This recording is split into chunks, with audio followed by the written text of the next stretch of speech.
Good evening, good morning, good afternoon, everyone.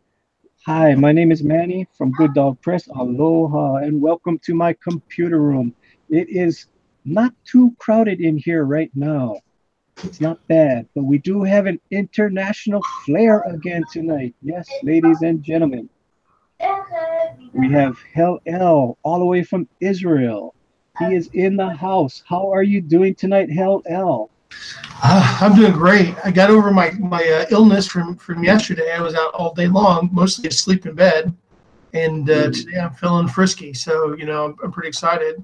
ooh, And your wife must be excited that you're feeling frisky. well, I didn't quite mean it that way, but yeah, I'm awake and I'm active. So That is awesome. yeah. Well, so anyway, we'll talk about it a little bit later, but John and I yesterday did little doodles of Canadian Shield of Rick. And speaking of Canadian Shield, to my left on the panel, skipping over Good Dog, Manny, is the creator of Canadian Shield, Rick. I don't know what Rick's last name is. Rick, the Rick Canadian Shield. Piper. With Piper, as in the Pied Piper of Hamilton, which is my other channel. Or in the Rowdy Piper comic book that I had people that I had from on my channel on Saturday, interviewing them, writer and artist. And of course, the other person here with us today is the boyish Brandon. Hello, ladies and gentlemen. You gonna take that, the boyish Brandon? Seriously? Is that Well, the best you could come up with, Rick? The boyish Brandon? I meant Okay. boyish as in I meant boyish not as in boy. I meant boyish as in loud. Oh my goodness. All He's righty. boisterous. That was incredible. Boisterous. Oh, sorry. Boisterous. All right. Well, I'm gonna lock it on my screen because I'm the show hog. It is my channel, as you guys know. And if you guys look on the screen, I have some little doodles that I was doing today. Ah, yeah, we have a tank ferret up there. We got SSN KG. KG is in the chat right now. We have Rick. Do you like your icon? The Canadian Express. Yeah. Canadian In Express. a bus. We have a moose in a bus because I don't think you drive, do you? Do you drive, Rick? No. So that No. so I did I that. did have for I did have for a while a e-bike, electric Oh, bike, cool.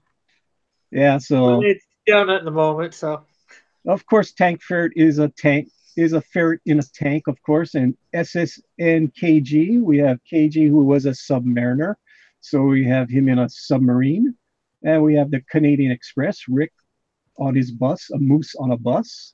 We have in the lower part we have the Mac, and if you guys have been with me before, you guys know who Mac is. Mac is Pope Rogue. That is his nickname. So he likes elephants, and so he wanted to ride a motorcycle. And then, of course, you got me. I love my Mustangs. I love my Boss Mustang. So I'm the Boss Skunk. And then we got El Gato Negro, the black cat. And the black cat is driving a semi and he has a cigarette in his mouth. So we can all guess who that could be. yeah. Maybe the black cat will appear later on tonight. I I know don't he know who the was black cat is. John Dillard. Nope. Or as he's also known online, Juan Diard. One DR. Gaming the border. Yeah. One DR. Gaming the board. Oh, Joshua Hughes is in the house. He says, howdy, everyone. Howdy, Joshua Hughes. Manuel Correa said, where is everyone? KG said, I am here. Manuel said, where is Rick? Hi, KG. Uh, KG says, they're still going on the other channel. Yes, they are. They're all Josh Chris Arts, which I just came from. He's a very good guy, and hopefully when they finish up, they'll come on over here. Yeah. Uh, And KG said, oh, the Mrs. Gaming the System is trolling the other channel. That is cool. Uh, Joshua is hailing Raven and howdying everybody. And KG said, hello, hello. Hello, KG. And KG says, "Hey there, Rick." Hey there, Hello. Rick. I was waiting for you to finish the statement. Well, first I want you to say, "Hey there, KG." Then I'll finish off his funny thing that he said. So KG said, "Don't even think about growing back your beard, Rick." So growing back a beard? I've never grown a beard. yeah, you did. You had some patches on your face. Oh, I had patches on my face, yeah, but I wouldn't call that a beard. I mean, you can't grow a beard like Hell and me. We have nice beards. I'm starting to grow mine. That is a special. Brandon. I am the beardless. I am the beardless one. I would not make a good Jewish guy. There are a lot of Jewish guys who don't have beards. You know, I'm definitely of the bearded variety. I'm definitely one of the top guys because mine are big and thick. Awesome. Paris the One. We have Paris the One in the house. I don't think we've ever seen Paris the One in my chat before. Welcome to my chat. Hey, Paris the One said. Hey, back. KG said, okay, scruff. And don't even try to grow back that scruff. He likes the clean-shaven baby face. Rick Piper. That is so awesome. That is awesome. And please hit that like button, smash that like button, make sure we try to grow this station. And you guys see the guys on the panel, LL, Cross Comics, and Mr. Brandon there. Go subscribe to their channels. Let's build this community. And please subscribe to my channel too if you haven't done yet so, because we want to grow this channel. And just remember, there's only 3 days away. It's Friday night, and I will be giving away 3 great prizes, 11 by 17s. I don't do this little 2 by 3 cards. No, I give you guys 11 by 17s Bristol board. Third place prize is a headshot. Second place prize is going to be a torso. And the third place will be a full body, whatever you guys want. Now, as I said all the time, I do Skunk Girl in digital. There is not many original Skunk Girls out there by me. KG has one, lucky guy. KG actually has another original from me today. I was teaching him how to do circles and triangles and stick figures. So KG is a lucky guy. He gets all my originals. But KG, you're not getting the original that I did of you today. No, that SSN KG is going to be mine. Those are fun to do. Those little big heads with little animals. Now, Manny. Yes. I want to share something real quick. I don't know if are you done with your intro and everything? Yes, we're done with the intro, and you are boxed. Okay, so yesterday, Juan Diard and I were with Rick. We were drawing together, and he and I decided to draw the Canadian Shield. And when he comes in, he'll have to show you his version. And so I'm going to show you my version. Now, I did 2 versions. Here's the first version, Canadian Shield. You know, looking tough and manly. There he goes, and looking pretty awesome. I like that. It has a mouth. You see that, Rick? Hint. 2 artists have drawn mouths in it. Drawn what in it? A mouth. Well, it's basically it's a mouth, but it's the shadow of the nose. Mm-hmm. I just thought I'd do something kind of like it looks like he's smiling, but it's really a shadow. I think it'd become a fun little effect. But it looks good. And then we decided that underneath this manly mask, the manly cougar man cougar, I don't know how he says it, right? That in reality, the secret identity of this person is none other than Rick. Ooh. That is awesome. Who has their thing on? I can hear an echo. Somebody has their Somebody doesn't have their earphones in. Yeah. Please put your earphones in. Kind of disrupts it, please. We have Bethany in the house. How you doing, Bethany? Good evening, Bethany. I can't listen to 2 streams. Got off Get off that good dog, Chris. Awesome. Thank you for coming over, Bethany. Harris the One says, "Where's Tank?" Yeah, we've been wondering where's Tank. I know he wasn't. Yeah. He might not have good connections tonight. Maybe that's why he's not here. But maybe he'll show up later on. We'll see. It's not like him to miss a show. He might just pop in when we least expect it. Yeah, who knows? I mean, he hasn't even commented on the tank ferret, the little tank ferret that I did. So that kind of like, it's not like him not to comment on Twitter. And also, you guys, for my... Oh, sorry. Go. That's fine. Go ahead. Oh, I was going to say, I finally finished my tribute for Stan Lee, and I really hope everyone will enjoy it. I put down the description if anyone wants to know. Stan Lee always... Actually, let me get back to the thing. Hang on. Right here, I wrote down, stated, quote, last night, I just found out Stan the Man Lee has passed away. He always had a way of making people happy, and making people happy and to have people bring out the kid in us. Rather old or young, he made all of us happy. Rest in peace, Stan Lee. You will be missed. Very, very nice. Very nice. Very good. Very good. Nothing wrong with that. No. All right. Okay, I guess the other stream must be ending because we're getting more and more people in here. So, going down the line, what are you going to draw for us tonight, Mr. Rick Piper? I have no idea. Oh, wrong answer. Next person. What are we doing tonight, Brandon? Nothing. I finally finished the slideshow, the tribute I was trying to make. That was basically my art project because I had no idea what I was going to draw yesterday. But I will be drawing some tomorrow. I'll try to be on, depending if my wife wants me to spend time with her. But I do intend to be practicing tomorrow. You're supposed to be practicing right now, man. Come on. You want to be an artist, you got to practice all day long. I know. And what you be doing tonight, Hillel? I'm working on page 6 of my comic. All and right. Here it is. We're so far. I've got one panel left, and then I need to go in and make a few adjustments and changes. But here's page 6. It's almost done.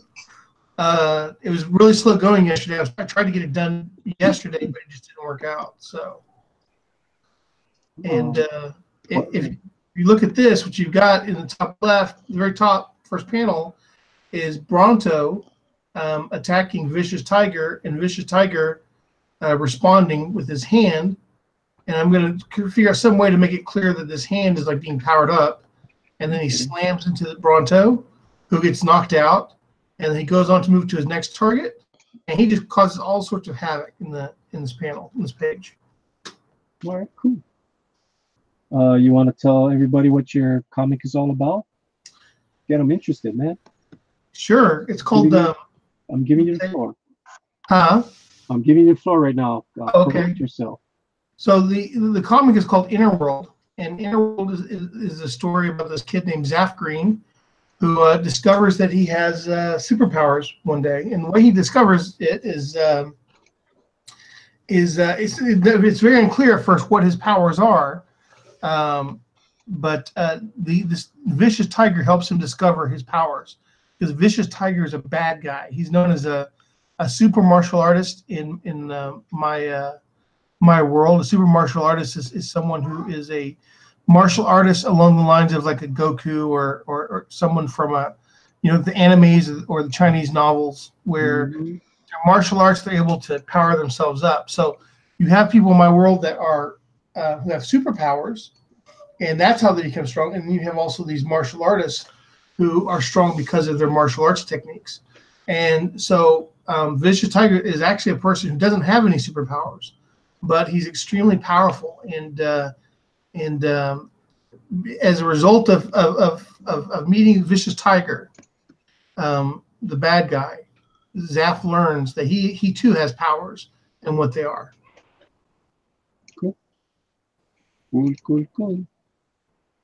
Sounds like a good book.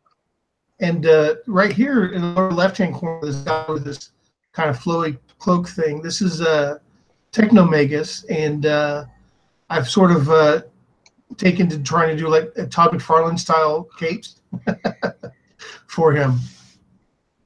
Awesome. That is awesome. Thank you. So you'll be doing some inking tonight? Yeah. All right. And probably penciling the next page as well. Good. That is what people want to see. They want to see us working on our comics, getting our Indiegogo campaigns done before they put their money down for you. Sure. Mm. I don't blame them. Well, you know, I mean. Well, we're unknown, so of course they want to see what we got before they're going to put some money down.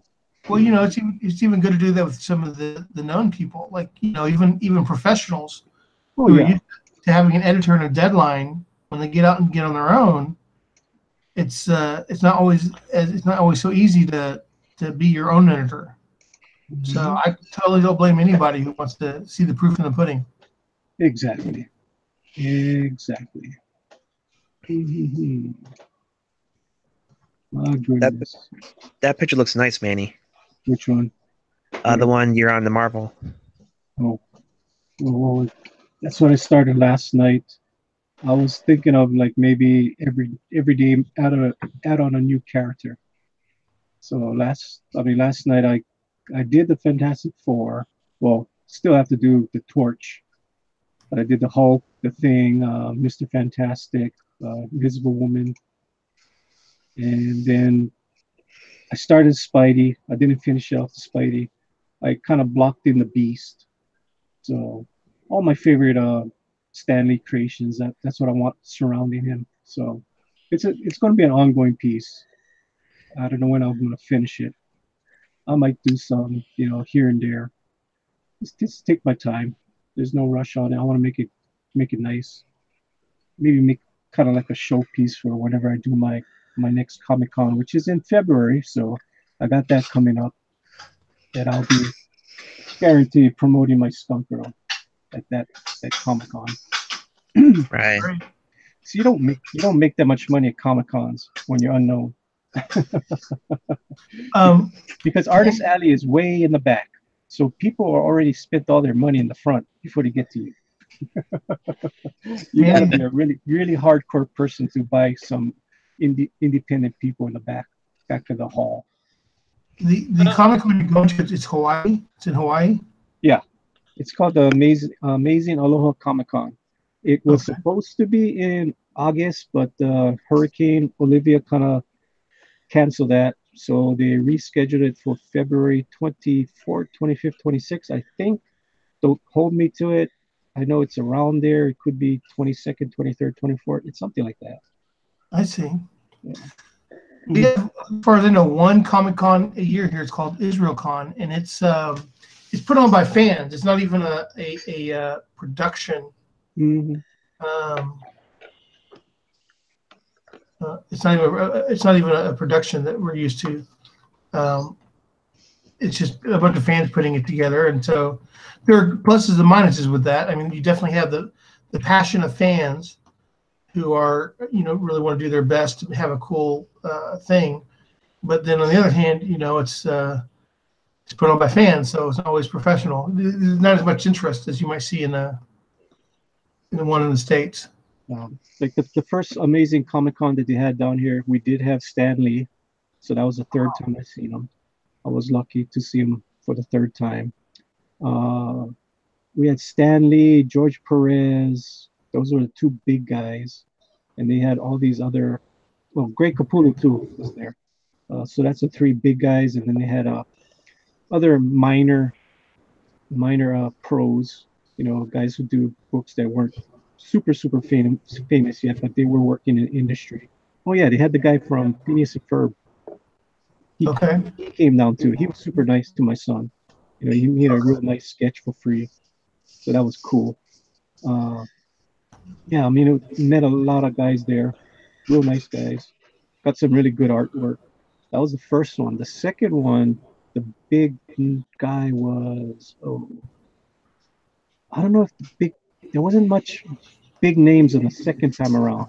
The third time around, we had William Shatner, and he was the biggest name. And there was all these Star Trek guys who came down, so that was a big deal. And You know, over here we have the Shatner Center. Oh, cool. In Jerusalem. He came over. I don't know, it's been about 10 years, I think. He came over and I guess he was a big donor or something and donated to get the place built up. Awesome. I mean, we had Robert Kirkland down here. We had Todd McFarlane come down. And we got some pretty big names. Yeah, so it's pretty cool. I went Todd to McFarlane? Yeah, Todd McFarlane came down. Oh man. Jim Lee came down. I got pictures of me with Jim Lee. I got pictures with me with George Perez. I got pictures of Chad Hardin, who does the Harley Quinn.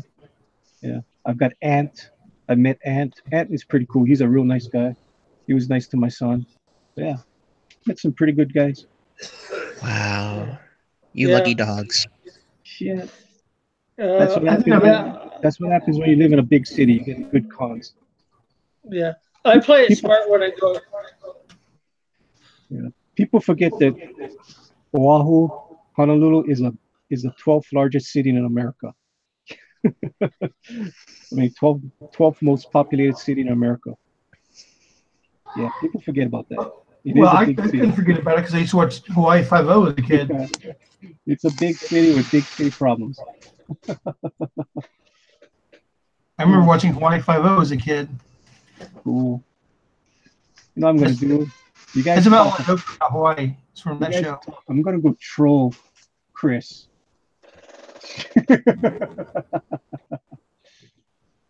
Yeah, I play it smart when I go to Comic-Con. I go look around at everything first before I buy anything. Usually. Yeah, that's what you got to do. Yeah. And then I usually buy an artist alley first.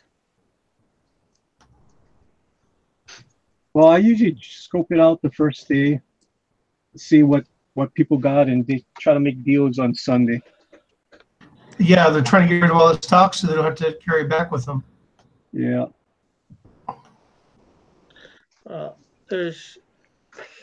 The other thing I do, I also make sure I know who I would like to go get my picture taken with.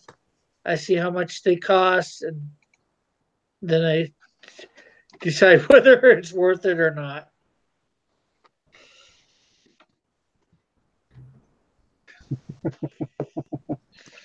Oh, freaking Bill. Bill is still on that other channel in Chester.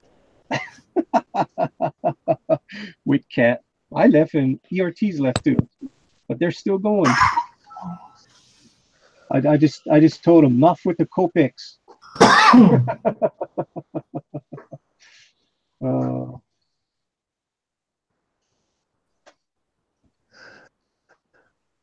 Wait, you don't like Copics? Oh, no, that's what he's doing right now. He's drawing with Copics. That's why I said, enough with the Copics. Get over here already. I should say, get over here already. Oh, I know. And my project's done. I'm going to say, get over here already. I got more viewers.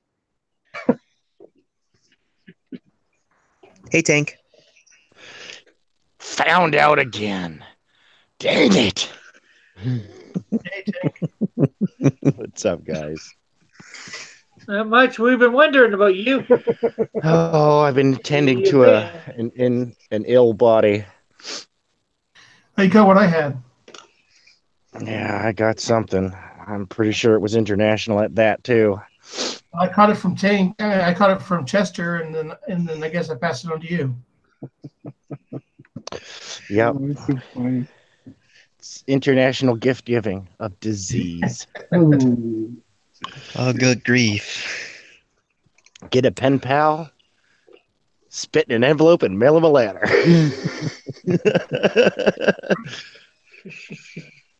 It's a girl. Oh. How are you doing today? Manny. Are you doing better? I am doing better. I just woke up.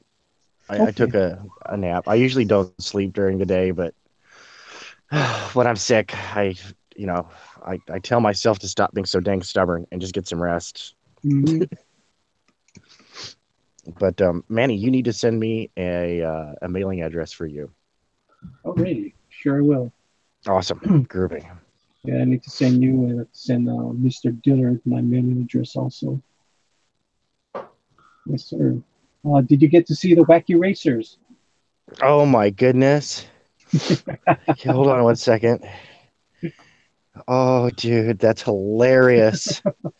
Dude, that is so cool. That's the Tank Ferret logo I've always wanted. I love it. Well, it is yours. You can do with it what you want. Dude, did you do this? Who did this? Okay. I'm gonna have to blow it up so you can see who did it. All right.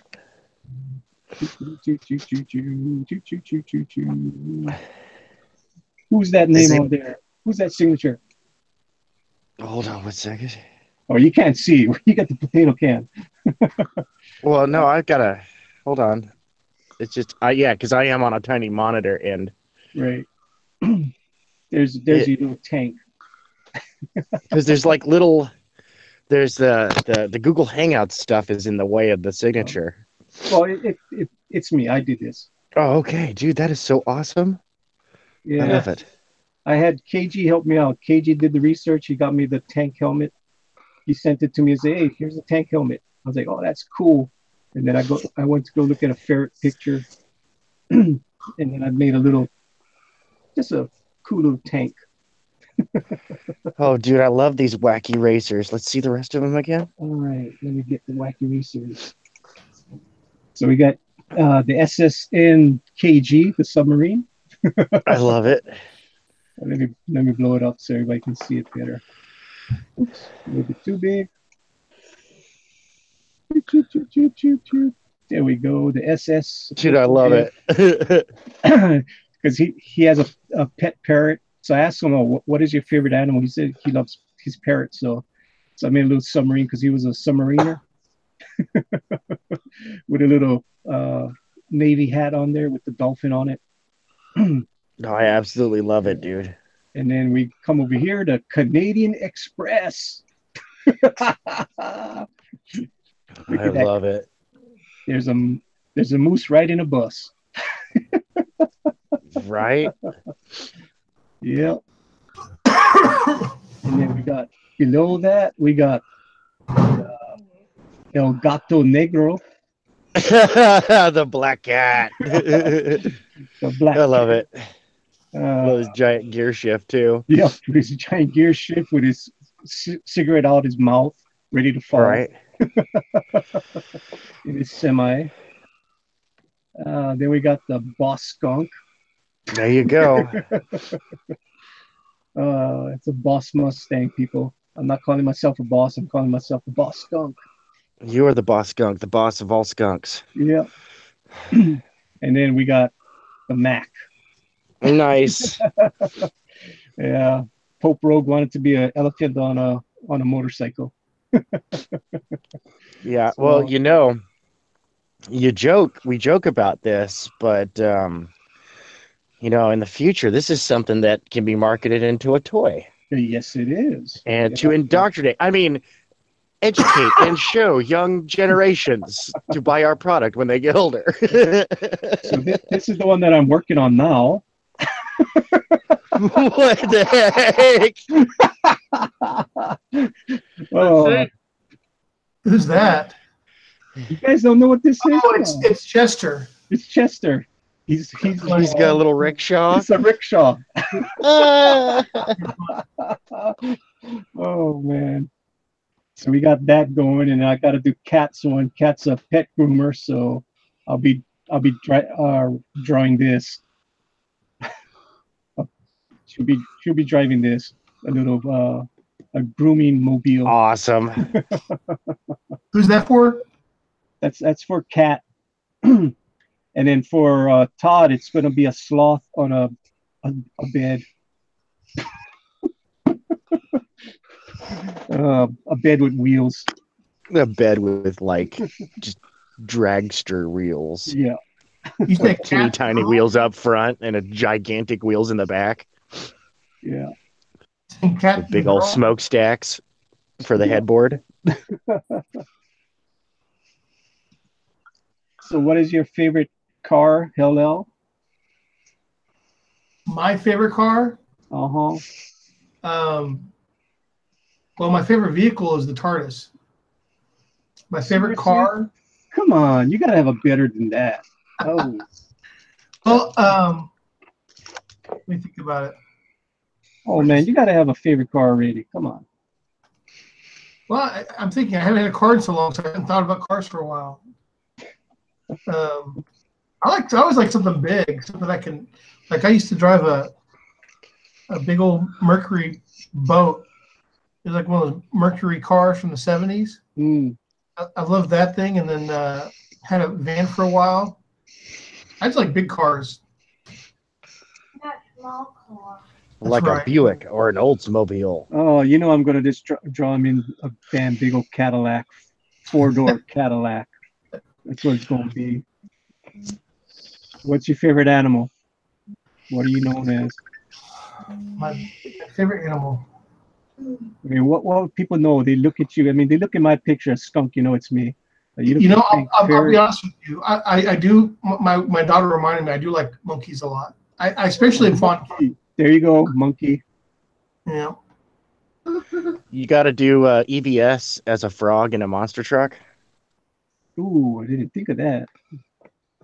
Okay, there's the fastest Hillel. Either that, or he's got to have like. Of course, he's a frog because that's his favorite animal. But either a monster truck or like a really slicked out tuner. You know what I mean? Hmm. With some GF ground effects and spinners. Something, that looks like it's belongs in the cast of Gone in 60 Seconds or Fast and the Furious.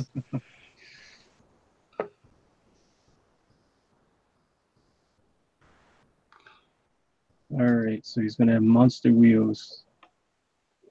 All right, and I gotta do a bed with a sloth sleeping. Right, but that bed totally has to be like a drag racing.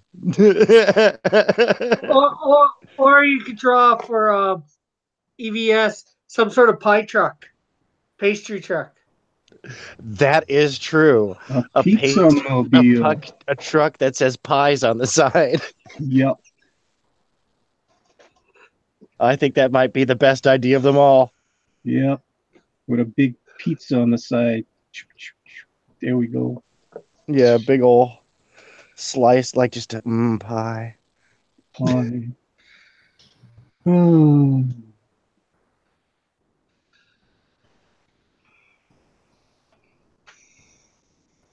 And I'll just make what you call it, Todd sleeping. This is mean, people, but it is what it is. Oh man, who am I missing? Who am I missing?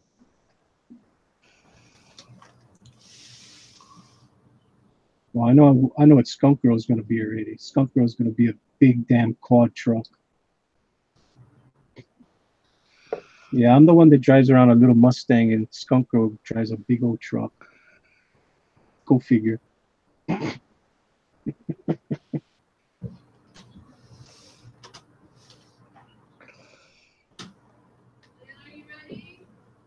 Yeah.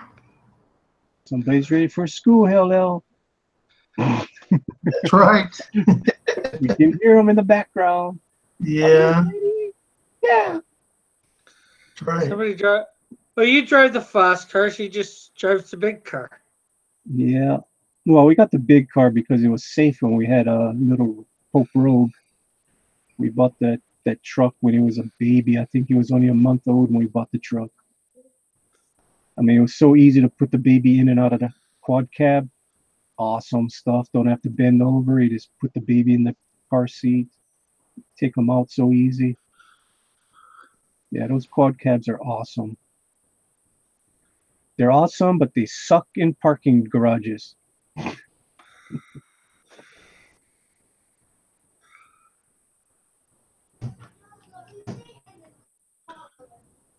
Yeah, they suck in parking garages because of the low ceiling clearance. Because every time you park on someone else's car, you scrape the roof.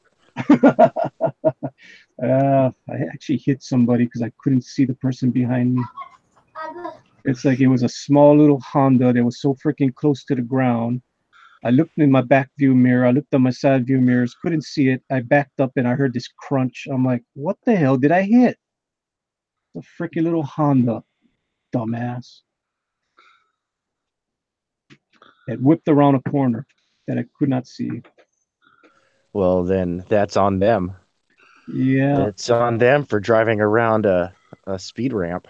It's like, oh, come on. I mean, you see the backup lights. Why would you want to be behind a big old truck that's not going to see you? Yeah. I can't tell you how many times I've been stuck in Los Angeles traffic, especially on the world famous 405 Sepulveda Pass, where even in the middle of the night, somehow there's traffic. And having a monster truck and just going, yeah, I'm going home, dude.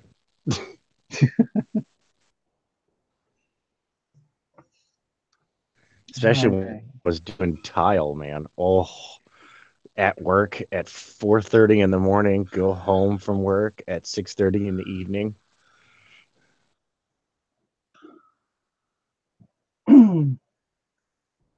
All right, subscribe to Tank Ferret. Thank you, KG. KG is a good wrench. KG's fantastic. KG is fantastic. Oh, what is the chat saying? Good night, JP. JP went to sleep already. Wow. Good night, JP. Tank, you're at 49 now. I assume subscribers. Ooh, so close, so close. Yes. Ooh, yeah. You want to hit that 50 mark. That's right. Yeah, 50 without having even made a video. Joshua Yu says, at first I thought it was supposed to be one of Tank's monkeys. Yeah, that's cool. That's cool. Raven Outlaw says, howdy, gentlemen. Hail Raven. Joshua says, howdy, Raven Outlaw. Hail Raven. And Raven Outlaw, of course, is hailing Joshua.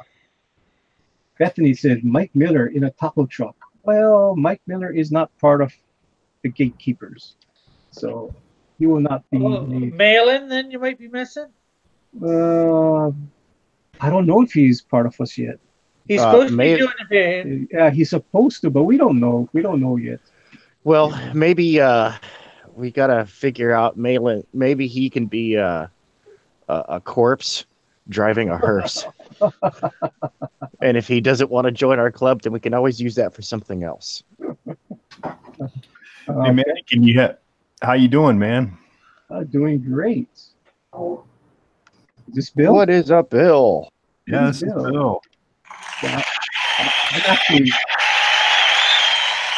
Oh, thanks everybody. I appreciate it. Thank you. That's awesome, Tank. Oh, that's awesome. Yeah, no, I'm trying to locate my other device. Yeah, don't forget that, Tank. That was for you. Yeah. That was a subtle reminder for you. Awesome. I was gonna say if Chester said he's gonna send me his script, he's taking it out of his notebook. Awesome. He's taking it out of analog and he's gonna put it in digital form. Cool. So, and then I'll start drawing, and I hope he gets it to me soon, man, because it gets crazy for my work. Is that you with all the Fantastic Four villains? Yeah, I'm doing my Stan Lee tribute. Wow, that is super cool, people. Look at that. Annihilus, Mole Man. Wow, that's cool. There's Blastar. Yeah. There's Clerk, the Super Scroll. And then I've got Puppet Master. And then the Mad Thinker. And I screwed up his hair right here. I got to fix that. Diablo. Yeah. And there's the Thinker's Android. Right. I'm going to pop a couple more heads here. And then I'm going to fill in this area with the allies of the Fantastic Four. Awesome. So I'll have like cool. Wyatt Wingfoot. Thank you. Mm-hmm. The Surfer real close down here. Firelord, Adam Warlock, Black Panther. You know, all the heroes that appeared The Inhumans, I have to figure out where I'm going to drop them. She-Hulk. She-Hulk may go over by the Hulk area because I'll have an area with Hulk. But, Okay. you know, since you said that, I'm thinking there's kind of a mid room here where people can blend in on either families. So I'll do FF in the top left. Then I'll go through and do like Thor, Iron Man, Cap, Daredevil, the X-Men. And the X-Men really would kind of be lower tier because Stan didn't do a lot with the X-Men. Well, he did create them. Well, he did. He did the X-Men and, of course, the Brotherhood and Magneto. But it really shifted. He shifted off the X-Men pretty early on and focused on the sellers, which was, you know, Thor, the Fantastic Four, Iron Man. And Spider-Man. Oh, I got to put Spidey in here. So Spidey needs to be center. Spidey's pretty awesome. That is cool. That is awesome. Yeah, so I've got my little figurines, my little hero clicks here to help for quick reference. And that's the way to do it. I love these things. Yeah. But yeah, that's what I've been working on. I started this over on Josh's stream. Mm-hmm. He's genuinely just a really, really nice guy and great artist, man. He's got some talent and skills, and he's done a lot of work in the con circuit. So it's a really great addition to our group because you know, his skill set is working the cons and how to negotiate that. So it's great to have him. Which Josh were you talking to? Sorry, I didn't hear you. Which Joshua were you talking about? Josh Chris Arts. Yes. Yeah. Yes. Josh Chris. Oh, okay. And he's in the Kentucky area, so a lot of the Kentucky cons, and so he, check out his channel. The guy is slick, man. He has a really good composition for single figure drawings. Just great composition, and he does all the coloring and all the inking, and then sells the original prints. So, that's pretty good. And you beat me over here, Bill. I did. How did I do that? I don't know. I went and got some glass of water, I guess. Must be the time zone. Hey, that looking amazing. What is that? I started this for the Comic-Con in the summer. I never did finish it. So it's all the Fantastic Four members on the sketch cover. Yeah. Wow. I'm blown away. So I got to finish this off. I was going to do this at the con, you know, it's something to bring people in to watch me draw it. So I just started it. I just got to go finish it up. Yeah, that's a lot of characters on a pretty much small piece of paper. Oh, I love it. Thank you. Well, I think I already bit off more than I can chew. I don't think I need Diablo in here. I got to make room for Doom. I'm going to have to get rid of those. He's like a D-lister. Oh, no, Diablo is good, man. That's sad. You got to read the John Burns Diablo. Really good stuff. Yeah, that's the issue he started on, right? When he came back. Not the issue he started pencils on, but when he took over the whole book. Yeah. So when he came back, yeah, that's what he was doing. Oh, that's one of my favorite issues. So what I did was I actually bought the.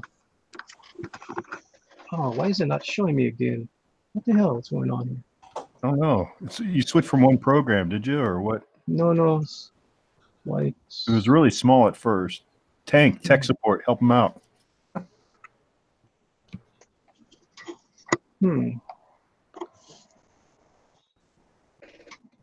What's going on here?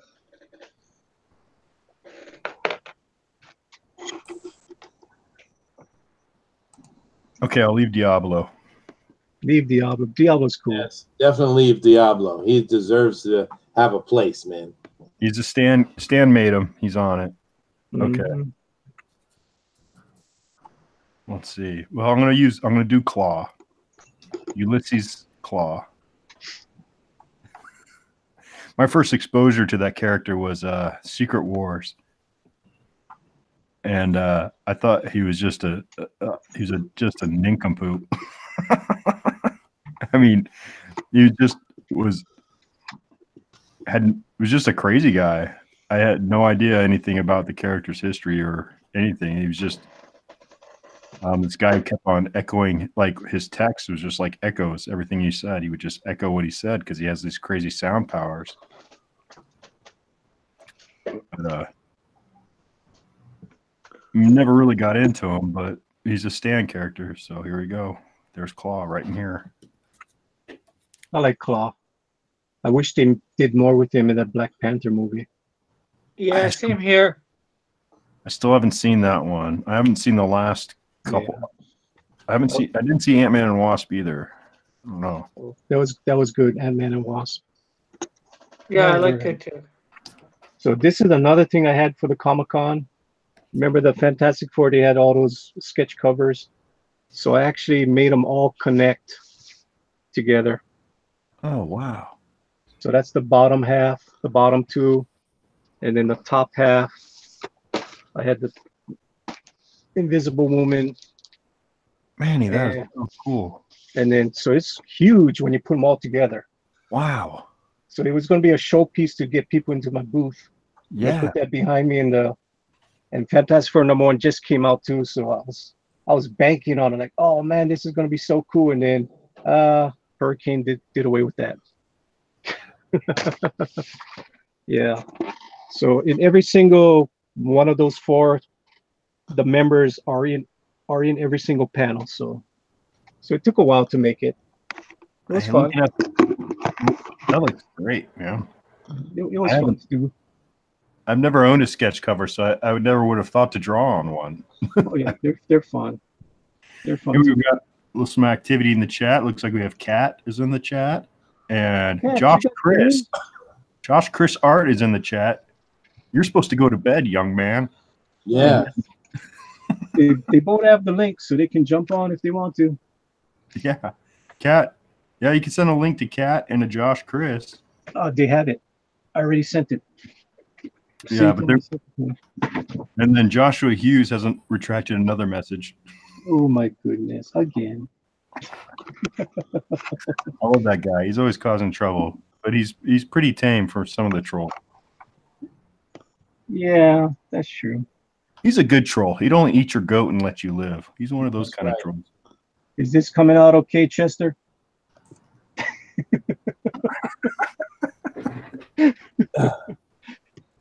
Yeah, I see what you're going with. You want to have me? It looks like a bunny rabbit, not a bear. Looks like you're about to sit down on that rickshaw and maybe either take a nap or take a poop. Well, the whole thing is the body's supposed to be small and the head is supposed to be huge. You know, like. Yeah, sure. No, you should have me sitting in the rickshaw and having someone pull it. Oh. You can have me pull it and make me a dragon.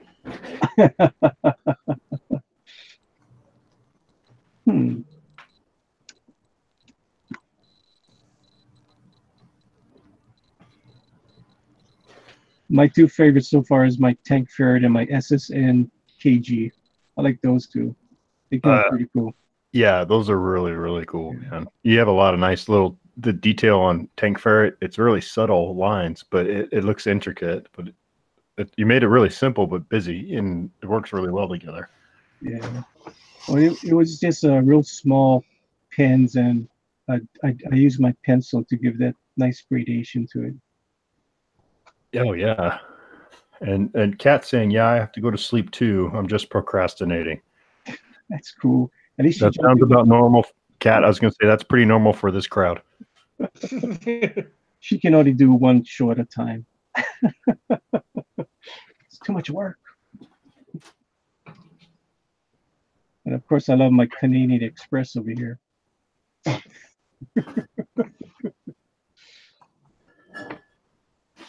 I was going to say, I think I've seen more completed drawings from Rick than anybody else in this whole crew. The guy's prolific, man. Yes, he is.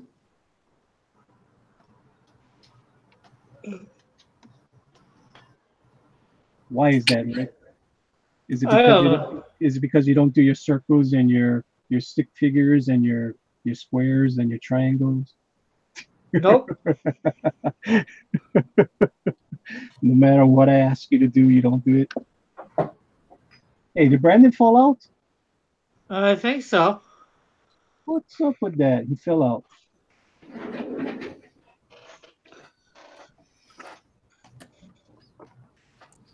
Ooh, Cat is scolding Joshua Hughes. Did you guys read that yet? Uh-oh. Yeah. Joshua. Joshua, you better behave Done. yourself.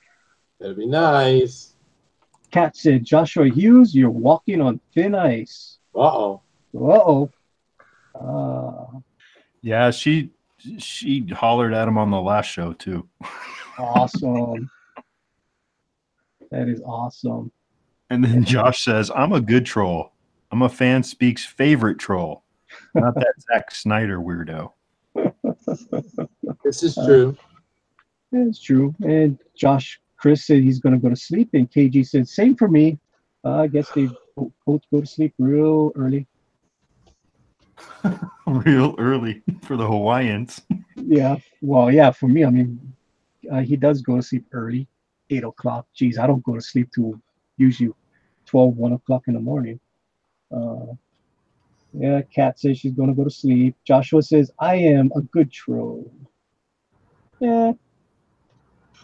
I guess. Joshua is a good troll. You know, he keeps it lively. He pokes fun, but he knows when he's gone too far, and he'll take a step back because he's here to entertain. He's a rodeo clown. He's here to get the bulls' attention. He's a rodeo clown, huh? And he does a good job at it. Never underestimate the rodeo clown. That's the bravest dude in that whole arena. Yes, they It's are. true. This is Yes, true. they are. So, Joshua Hughes, good job. Hail Raven. Good job, clown.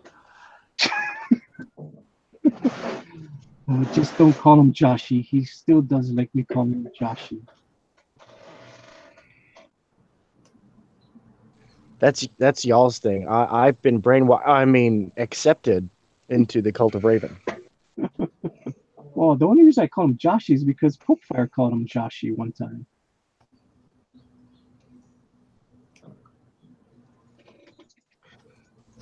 Certain people can get away with certain things, and other people can't. Well, it's on my show. I can get away with it. That's right. It's part of the troll host relationship. You have to keep it healthy and volatile. Not too volatile. Well, yeah, healthy and volatile, not toxic and volatile. Mm-hmm. Oh, Bill joined the chat again. What? Yeah, my computer. I don't know. I was like, why is everybody so quiet? Why are you guys so quiet? And then I looked and it was I got dropped.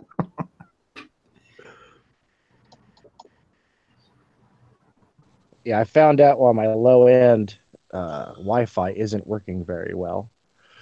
The Coast Guard cutter is in town. It's in port, and I am not too far from it. And whenever it's in town, weak cell signals and low-end Wi-Fi signals have a tendency to be not 100% reliable. Oh. Not that, this is close to, I mean, well, I could say that, dude, I have seen some of the boats that come out of here, and they're those Navy ships with the geodesic domes with all the super spy equipment on them. Yeah. Do you guys get the ship with the 3 big white balls on the top? Yes, that's exactly what I'm talking about. It comes in for regular maintenance. Does you guys weather change when that comes in? No. I actually know the vehicle, and that vehicle is to, let's just say, ensure that those Chinese fishing boats fishing in our waters are actually Chinese fishing boats and not extracurricular activities from foreign governments. But there was this one guy that would always say that he was, look, that's an American weather changer. Real crazy dude. It's like we would just laugh at him. It's like, no, it's not, because it's huge. I mean, if you guys ever seen it, darn thing is so huge. That ship. It looks like four big Yeah. white balls on the top. Yeah. Oh, dude, that ship is gigantic. It's as big as the cargo freighters that carry the logs from the logging facilities up the river.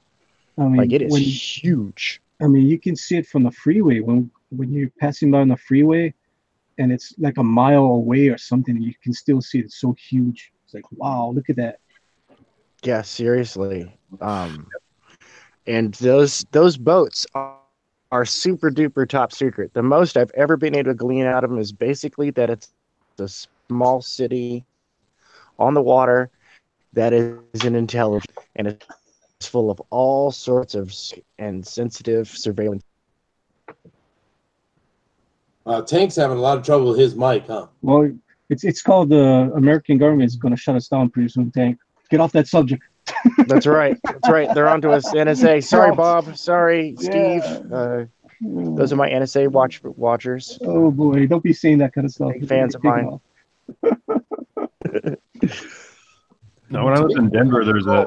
However, I do think Manny is the best troll because he hijacked my account and he did horrible things to Rick. What? Yeah. Mine too. Mine too. That bastard. Manny hijacked my account and was looking up all these horrible websites. It wasn't me. Oh boy. So have y'all seen my Twitter feed today? No. No. I did. Oh goodness. What's going on? Well, make friends? Nasser. Were you making friends? Nasser. I am making friends. Nasser is trying to get his fan base into pressuring me into collaborating with him. No, don't work with him. Don't worry. Say no, dude. Don't work with him? Say no. Do whatever. Huh? No, you're right. Say no. Say no. Why should I say no? Because Well, drugs are bad for you, Tank. They're bad. But in all honesty, feel it out, dude. Any kind of work, any kind of opportunity is an opportunity. If it's the one that doesn't work out, it's one that doesn't work out. But if it's one that works out, then cool. The kid brings in money. He does, and I did tell him I'm pretty well booked up until June. I've got my battle plan laid out, and I'm not closed to discussing stuff and putting stuff further down on my docket. I don't mind having my life scheduled out ahead of me. Yeah, if you like the story, though, man, go for it. Yeah. Oh, absolutely. And I like Nasser. He's a really cool dude, and he's a big fan of mine. I'm a big fan of his. So. No, I don't have a problem with him. Actually, it was about a year, maybe a little bit more than a year ago, on Ethan's channel before it was big. I was on there, and Nasser was looking for an artist, and I said, I'm an artist, so we hooked up on Twitter, and he asked for some sequentials, and I was like, okay, I have some sequentials, but they're from like 10 years ago, and he said, no, I don't like them. And I was like, well, what are you looking for? What kind of style? And well, no, what he said is like, your work's really clean. I like it, but it's not the style that I'm looking for. And I said, what kind of style are you looking for? And he said, Frank Cho. And I was like, well, okay, well, good luck finding, what you need. That's cool. And that was basically it. I mean, the samples I did weren't anywhere where I'm at now, but that's what's going to happen though in this business is, people are gonna circulate, bounce back and forth, and things may work out, things won't. And I'm very happy to see that he was successful. That was really cool. Yeah, for sure. I think I'm gonna get going, Manny. I'm like almost falling asleep here. Were you still here? Heard it? Show us what you got. Show us what Just you have got. a shot of Come on, show us. Come on, take that shirt off. Show Don't us. do it. No, he's not at 1,000 subs yet. Don't do it, Rick. As your agent, I advise you not to do it until you hit 1,000 subs. There are no Harry Bobs until Rick gets 1,000 subs. If you want to see Rick's Harry Bobs, You got to Go do out it on. Yeah. Tell your Got to friends. do it on the show on Friday night. Come on, Friday night is my 100 giveaway. No. Come on. Well, 1,000 subs. don't give it up, man. Don't give up the milk. 1,000 subs. Tell your friends to go subscribe to Cross Comics. Exactly. Subscribe to Rick. First day with your new mouth. Rick, they want the milk, but they don't want to buy the cow. Ooh. Oh, wait a minute. Well, Come on. like I come said, on, a Rick. thousand subs. Show us what you got. Dude. No. Whoa! Please. Come on, we want to show your drawing, man. Oh, How's your Stan Lee piece going? oh, pretty good. I gotta erase the pencil lines, but I did. All right, Heck yeah. cool. Dude, that's awesome. I can't see man. anything, Rick. Rick, you gotta let it up there for a while. We need to see it. We didn't get to see it very long, Miss Sir. Yeah, stay. Okay, who's in the top row? Is that the Fantastic Four? Yeah. There's Sue, Johnny, Reed, Ben. Thing. You're turning it away from the camera, Rick. We can't see it. Sorry. Then the X-Men. Then the Right. X-Men. The first 5 X-Men. Yep. And then since I can't see. I see Nick Stan Fury Lee. close to Stan. Yeah. We really need to do the Harry Bob GoFundMe and get him a new computer. You need a better camera, Rick. Yeah, People honestly, get him a new computer. He'll give everybody Harry Bob's. dude, Yeah, I think so. we get a Harry Well, Bob. I went looking for a camera today. I seen one for $30, but it would be less than what this is putting out. It was VGA. This is putting out 720p. So No, it's not. No, it's not. This is putting out. I've checked my videos, all except for last night, are in HD, and they're at 720p. No, you're misunderstanding, Rick. It might be recording in 720, but it is not broadcasting in 720. Your camera is not handling that.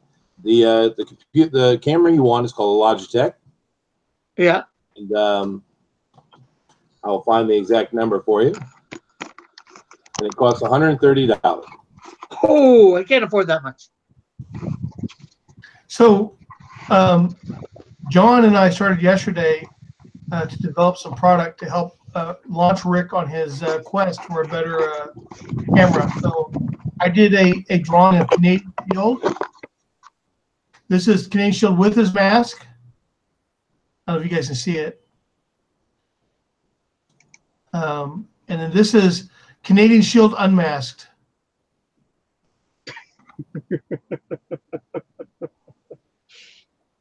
Pum. There you go. So we're yeah, there we go. We just need to develop some income stream for him. Yeah, can you white box me, man? Yes, I will. Your white box. There you go. Hey, Rick, right here is what you need, man. This sucker will do exactly what you need it to do. And you're doing a live stream every day, Rick. You need to have a good camera, man. Yeah, I know it's expensive, but you gotta bite that bullet, man. Actually, Rick, the camera I bought at Walmart. It's I was the in. next I was in. level- Hold on, Rick. It's the next level down from that camera, and it was $38. The camera I'm using right now. That's Yeah, the but- one I bought. Yeah, but your camera is not good either, Bill. No, my camera's not. Actually, my light source sucks too. So I'm just saying because Rick does a daily show, right? yeah, Right. exactly. I was in Walmart today. The only web camera that they had there was like I said, $30, and it was VGA. It said it did in recorded in or whatever. You might want to look at ordering it and have it shipped to store. Yeah. Yeah, I mean, because Rick, my camera sucks too, dude. I don't have a good camera either. I just don't need one. Yeah, same with me. I mean, I'm drawing on my tablet all the time, so nobody sees me hardly ever. Yeah. I don't I don't need a good The camera. situation's just different, Rick. I know it's Yeah. expensive.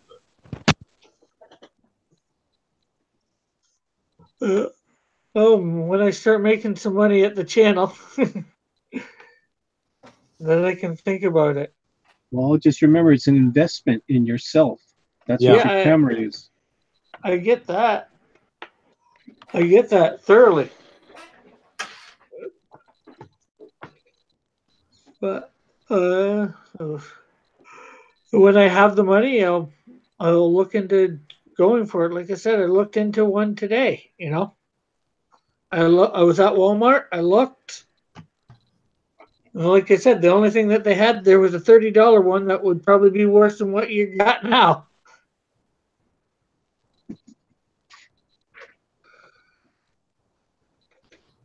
Rick. Okay, Nope, Rick. you're good, man. It's just, don't want to grill you at all, No, trying to be helpful, dude. Yeah, I get it. But anyways, like I said, about 10 minutes ago, I should get going and get some sleep. So I'm up for John's stream in the morning. So we will see everybody tomorrow sometime, probably. Yes, Alrighty, man. Later. Yeah. Later, Rick. Thanks for coming. Yeah, no problem. But You guys can see Rick on John Dillard's program in the morning, and after that, he'll be on Cross Comics. Go check him out. And if you haven't already, please hit that like button, smash that like button. Let's grow our community, and everybody on the panel here, please go subscribe to all the people on our panel. We got Chester, we got Tank Ferret, we got Hellel, we got Bill from Argos Creations. Please subscribe to all of us. We're trying to build a community here, helping each other out. I have already got 30 subscribers. Awesome. So people are doing great. I really appreciate them subscribing. That is awesome. Manny, do you know what computer Rick is using? I think he's using a laptop. Yeah, but which model? I Year? don't know. I never asked him what he's using. Well, because maybe even if you got a new camera, it might not even matter. True. So what do we got going on in the chat? Oh, you want to read the chat? All right. So we got, is that Risey Lee, Yes, sir. Zach Hawkins, and Joshua Hughes are all discussing Nasser's writing ability. What are they saying? Well, let's see. Starts off with Zach Hawkins saying, "Oh my God, what are you maniacs doing up at this hour?" Hour. This is a good hour for me. And Josh says, "Manny streams this late every night." And then in parentheses, Zach Hawkins puts, "I know." and then Zach Hawkins replying to Tank, working with Nasser, says, "Don't do it. Have you read Stardust?" Risey says, "Has no style. Nasser has no style." And then Joshua Hughes says, "Show Harry manly cougar bobs." And then Bethany pipes in and says, "I'm still here, just listening in, working on a project." Yeah, if you check out Bethany's channel, Bethany, you do some quilting, right? I think that's what I saw on your channel. And then Zach says, "Quite honestly, if Donald wasn't doing the art on Brutus, I probably wouldn't have backed it. Nasser needs more time to develop his writing." And then Zach also says, "Rick, have you tried cleaning off the camera lens? I notice you always look foggy." So, I mean, that's possible. You get really close and breathe and you fog up that lens, Rick, that might be happening. And then Josh Hughes says, "But Nasser writes 59 novels a month. His writing has to be good." And Zach thought that was funny. And then Bethany says, "I need lighting and a camera." I understand, Bethany. I need lighting too. I kind of have my camera hooked onto my adjustable light, and that's, I think, what's bleaching out my art. Actually, Bill, I'm looking at you on the YouTube, and your camera's a lot better than it is on the Hangouts. Is it? Yeah, I wonder why. That's kind of interesting because On the YouTube, it looks fine. So wait, it looks I'm sorry, I'm not following you. Say that again. On YouTube, your camera looks good. It's within a Hangouts, it looks really bad. It's interesting. Yeah, it is. Well, like I said, I know my lighting is going to suck, and I'll work on that pretty soon here. Definitely, if I'm on Thursday night? If I make it onto the show, I'm going to have my lighting hopefully fixed by then.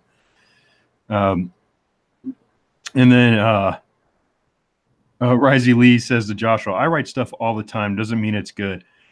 and then Risey, I hope I'm pronouncing your name right here. Then he says, "I can't stand Nasser's ego." You know, it's a challenge. You know, being that young and then making a grip of cash. That's going to be a challenge for him. It was for me. I was a multimillionaire at 21. I blew it all on burgers and kegs. And then Zach Hawkins says, "I mean, the kid's 21. Depending on how Brutus turns out, I may skip future projects for a few years. Art gets me interested, but I need some meat to chew on, you know." And it's interesting. Like I was thinking, you know, sometime if the art's good enough, I won't even read the story. I'll close the comic book and be satisfied. Yeah, any of you guys feel that way? Sure. Absolutely.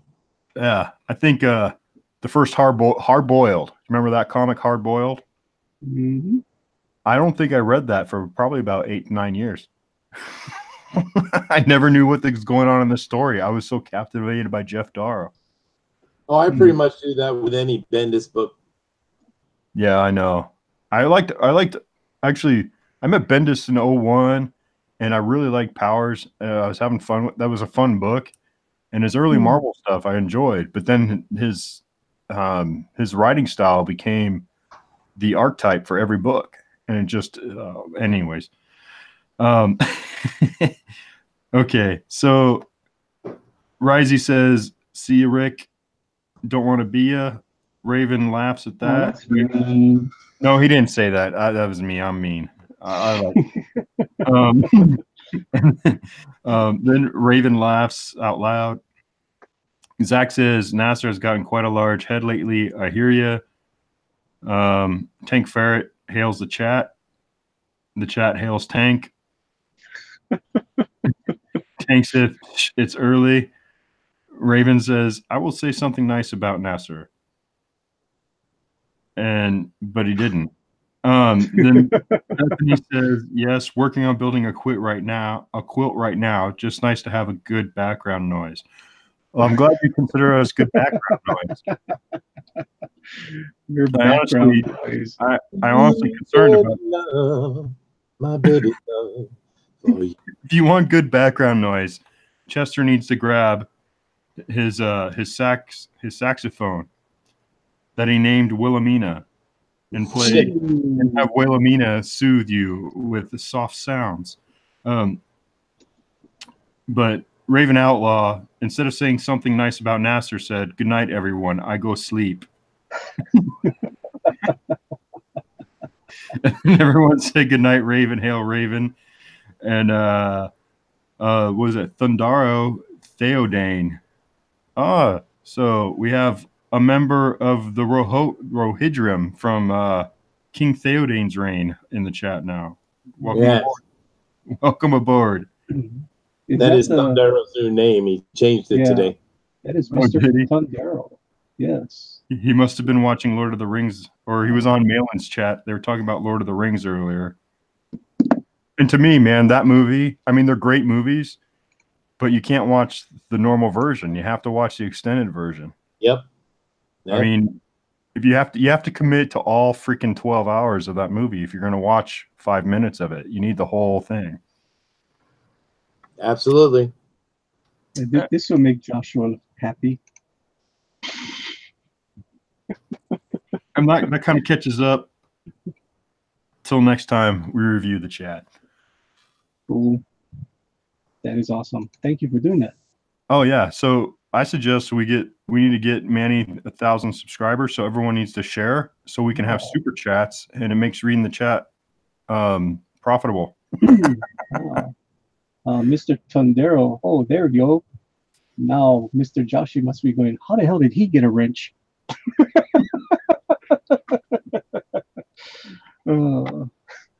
You So I took a will break certainly from. get a I wrench took a from the little. Lord of Thunder. I must wrench you, Mr. Tondero. You do a great job wherever you go.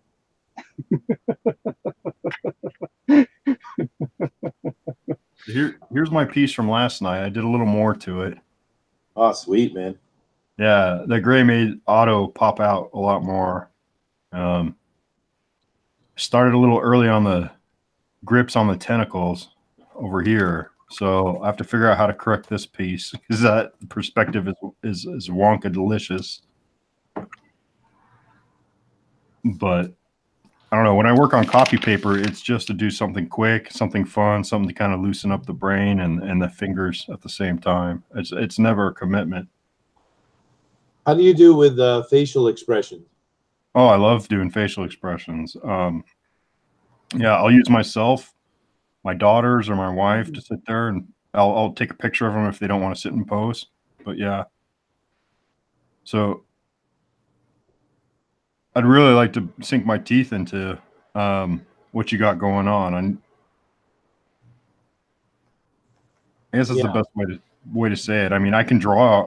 You can see the expression when I draw them.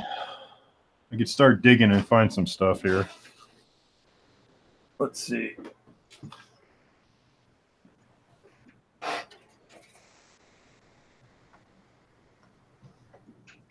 Don't let me hold you guys up, though. Oh, as you're getting stuff, I'm going to see what Hellel is doing. Ooh, that's coming out really good, Hellel. Thank you. I like that Bronto guy. He's huge. He's jacked. He's jacked up.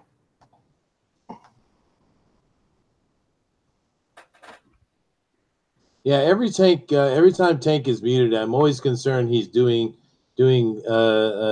into some government site doing something illegal. He's muting himself again. What's going on with that Tank? Funny. And then he left. Uh-oh, I hit something. I hit something. Oh, maybe it was somebody took him out. Maybe the NSA took him out. Tank is still chatting. I mean, he said hashtag Raven bias. Yeah, his internet has been really bad. Yeah. So those giant golf balls off the coast. Yeah. Tank is swearing up a storm in the chat. WTF phone. Right?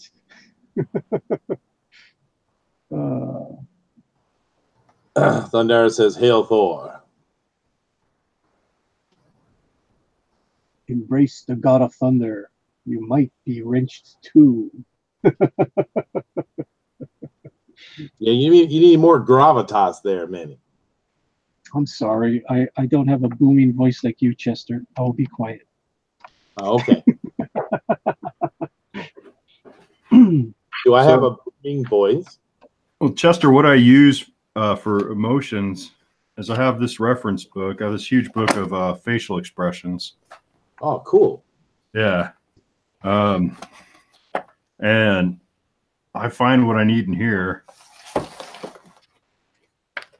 And it's broken up by male, female, age group, you know, in different ethnicities or whatever. It's just by the model. And wow, what a great resource, huh? Yeah. I mean, all this is on the internet, but you know, I'm a Gen Xer, so I like print. I love paper. You know, it's kind of interesting. Like, I have a lot of digital comics because I'm isolated from art and accessibility to comics or to just an art scene. So a lot of my input has been digital over the last decade. And tonight, my daughter wanted to make a Stan Lee tribute. So we went and we're digging through my comics. I didn't realize how much I missed print and how this translates so it's so smooth to my brain and the way I read and take this information in versus digital, you know? And so for me, having a resource like this is it's just hands down, just just so much better than looking up anything online. The transference is just immediate to my brain, you know. So this is one of my favorite resources. Yeah, it is cool, man. You know, the reason I asked is because my story relies heavily on the emotiveness of the expression, right? Well, I don't know if I'm wrong, but when I was listening to you describe it, I had a real noir-esque kind of graphic sense to my imagination. You know, and what I mean by noir is not so much the era of like the 50s, but just the lighting. Yes, that I'm glad that came through. Yeah, that's what I picked up a lot of. I mean, a lot of things will be, a lot of the emotions and the impact is going to have to do with the cast lighting and the shadows. And yeah, no, absolutely. And I saw everything in black and white. I don't know if this is going to be a color book or not, but that's just the imagery that I perceived. I'm not sure what it sounds like a lot of guys doing their own coloring. I don't know. We'd have to look at a sample of both, I guess. Okay. Well, coloring is not something I'm going to be able to do in that time frame. But even if it were colored, it would have to be muted, though. Right. Yeah, absolutely. Because it's, yeah, that's exactly what I felt when I was picking that up. It was just gray tones, the cast lighting, the noir lighting, a lot of facial expressions to build the anticipation, to build the suspense, and to make the punches in your script really stand out. Yeah. So it's a lot of darks in between, you know, and I don't want to reveal any of the scenes, but between the big scenes that you described, like the main character's apartment would be a huge, you know, that would light up a little bit, but still with some darkness. But that would be a huge scene, you know, that would, I don't know. I'll have to stop there because I'm starting to want to reveal more than I should.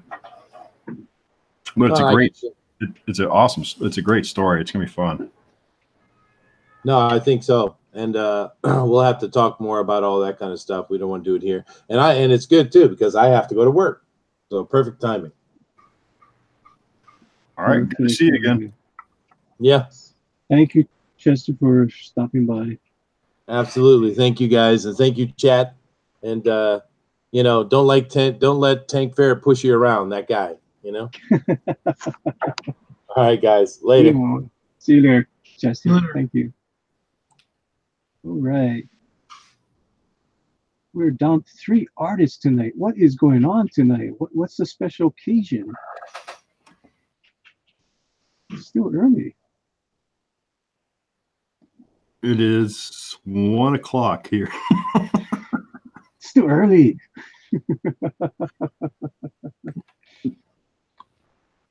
All right, let me see what the chat's talking about. I see a lot of stuff that's going on. Jeez. Yeah, they're discussing Starfire, Raven, Fifth Element, Mila Jovovich, and John Dillard is piped in. Oh, he's here now? Yeah, they're talking about Raven and Starfire, Zach Hawkins, and Raven is the master of all 4 elements, and Joshua Hughes, these are not lies, they are truths of Raven. And Tundero says Raven's not even the master of her own mind. Tech Fert says Pope Rogue is the mightiest of all popes. His popiness is the popiest of all popes. Hail Pope Rogue. Yeah, Pope Rogue is Popey Funkadelic, man. Yes, he is.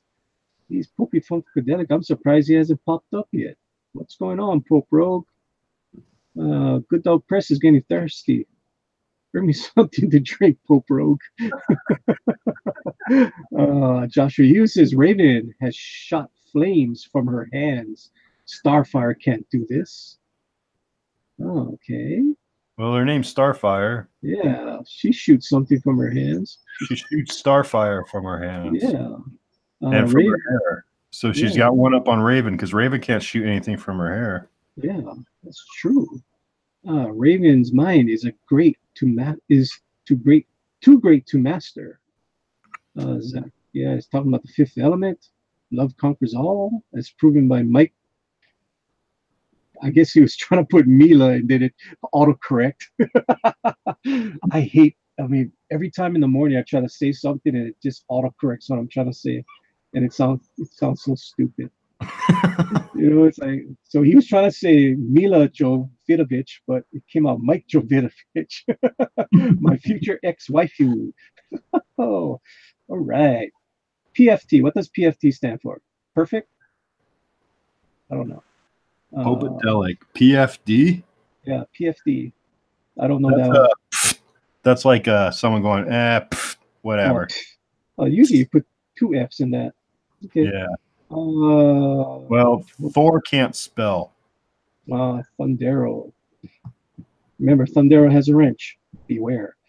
Tank, all hail the Raven Outlaw. Down with the false popes of Raven. Thundero says he's Thor. Sexual love conquers all, Raven. You're only 6 years old. I don't want to hear that from a 6-year-old. That's disgusting. Yeah, you don't get it. It's sacrificial love conquers all. Oh, sacrificial. No, we don't want to hear that from a 6-year-old. Oh, your parents should bend you over their knees and spank you. Zach Hawkins says, "Wow, stupid autocorrect." Yeah, I hate autocorrect. And he corrects himself, Mila Jovovich. And Ponderos laughs out loud, Mike Jovovich. Yeah. Everybody's saying, later, Chester. Yes, later, Chester. Take care, Chester. Ahoy, Juan Dillard. Juan Dillard. Hail, Rohirrim. Rohirrim? What is Rohirrim? Yeah, Theoden was the king of the Rohan, and his soldiers were the Rohirrim. Okay. Learned something new tonight. That's a Lord of the Rings reference. Oh. And Joshua Hughes had to get his last fight in and said, "Bye, Mr. Bias." Chester is making Bias sexy again. Raven Outlaw says, "Hail, John Dillard, world's best truck driver." Tank Ferret says, "Later, Chester."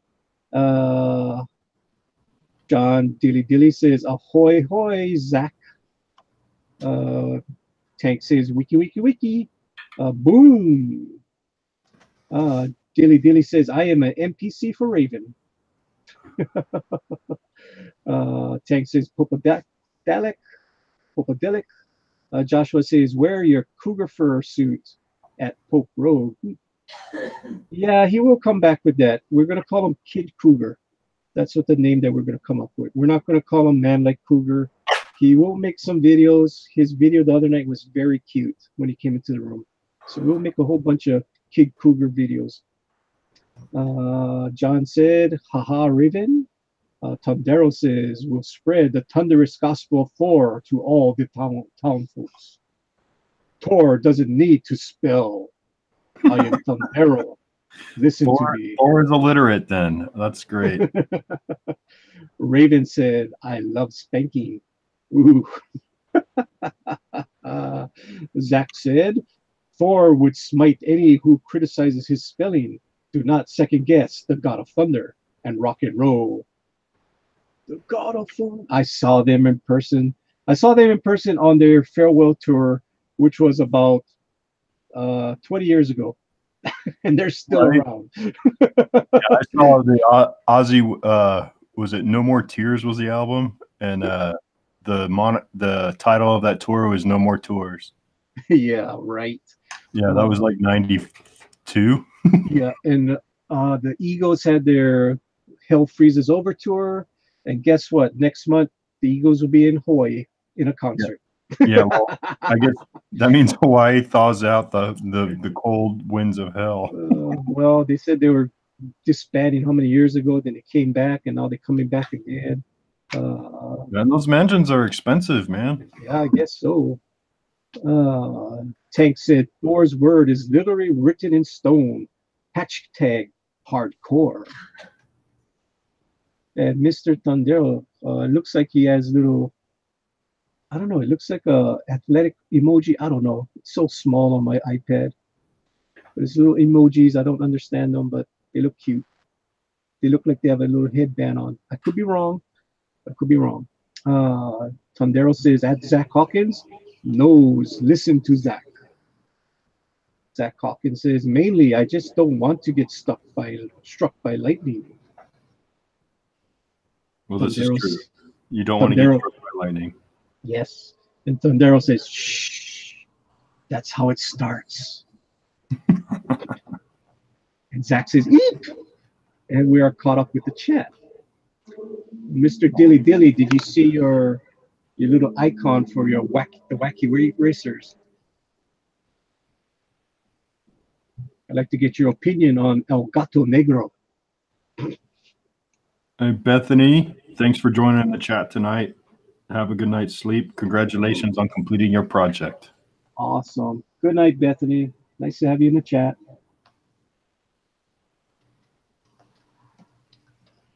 And everybody say good night to Bethany. We got a nice chat. Yeah.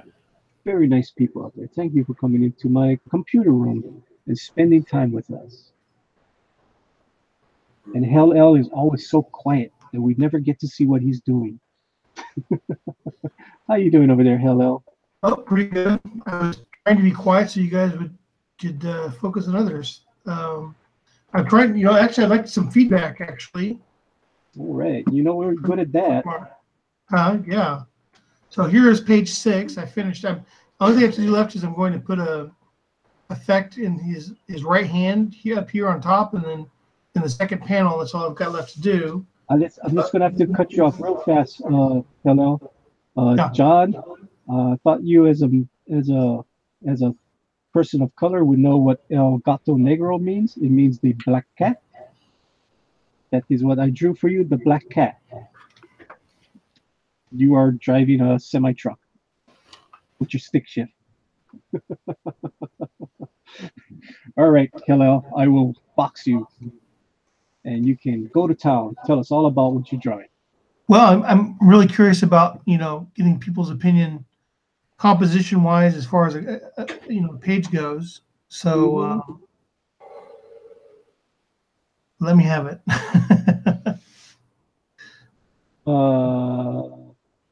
Is he supposed to be jumping over the Brontosaurus? Yeah. Or are you gonna punch him in the nose? He slams him on the nose. The Brontosaurus guy is pretty big, and he wants to get up over him to get some momentum. Okay, so what you're trying to convey to us is your tiger guy jumps up in the air, slams the Brontosaurus into the ground. So where's the impact? So he's right here. He's in the third panel. To me, that's already the impact is done. I would think that you would, since his hand is on his nose, you would show some impact lines on the bottom. Oh, well, that's what I said. The right hands in panel 1 and 2. Mm-hmm. I'm going to have on panel 2. I'm going to have impact lines. In panel 1, I'm going to have like a power up effect on him. So I just those are the only two things I haven't drawn yet. Were the impact lines and the power up for the hand. Would it be too much to do if you took panel 2 and showed the impact of the hand on that snout? Mm-hmm. So there's more action to the punch than just speed lines or something, like maybe a distortion of the snout because it's feeling that force. Okay, that's a good idea. All right. I like how you are bending the panel gutters to show some, energy. Yeah, thank you. It conveys the massiveness of your Bronto, that he bent the panel with his weight, which is cool. But I'm not sure. I think you kind of lose that weight when you do it a second time on panel 2. Maybe take that line straight up from not keep it at that angle, but from where it starts by the base of that Bronto's head. Move your cursor over a little bit to the panel 3 to that to the Bronto's head. Here, okay. So if you take that panel line to the left and just extend it straight up, Stand straight up like that. possibly, because I think you lose the impact of the cartooniness of panel 1 by bending the panel line again. I see what you're saying. Yeah. I mean, I don't know if you want to go just make that a regular vertical panel because you'd cut out too much of your figure, of the tiger figure, if you just did a straight up and down line. But maybe if you just kept it at an angle, one way or the, straight from the brontosaurus, from the Bronto's head. Yeah. Oh, yeah. Okay. Yeah. Then you get because you get a little bit more. You can show his hand. But I really think you're kind of diffuse the action quality of that panel on panel 1's, the animation you're doing with the gutter. And then maybe possibly do some lines in panel 1 by the Brontosaurus's feet. If not an action line, but maybe like a jagged kind of explosion kind of thing going on, just to kind of give it a little more thunder. Like that? Or... Yeah, or I'm thinking more. Yeah, that's good. That's good. I was also thinking like something like how they used to do captions on the Batman cartoon or the Batman TV show. That POW. Maybe put like a kind of like something like, there you go, something like that. Or maybe some debris, maybe some pieces of panel kind of flying up. Maybe put some cracks in your gutter. Oh, okay, good idea. So that he's breaking the fourth wall there. Make it a little bit more extreme. Okay. Yeah. And do a little bit of white, do some fissures in the gutter around the base of his foot or something. I don't know. That's just. What do you think, Manny? I think Manny stepped away for a second. Yeah, that adds a lot right there. Let me see. Somehow missing. I didn't put all my borders in the same place.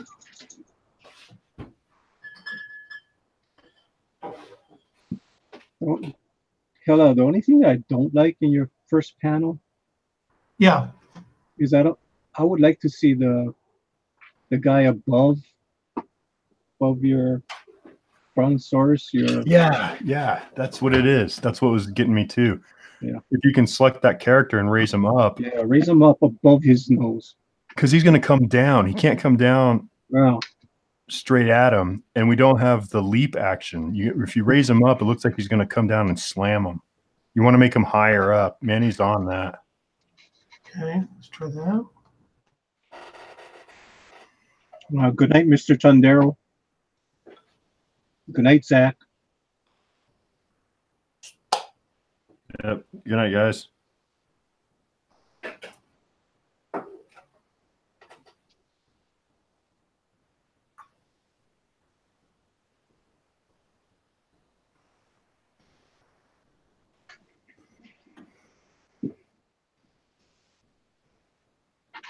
I will do El Polo Negro for you, John Dillard. You will be the Black Rooster. The Black Rooster.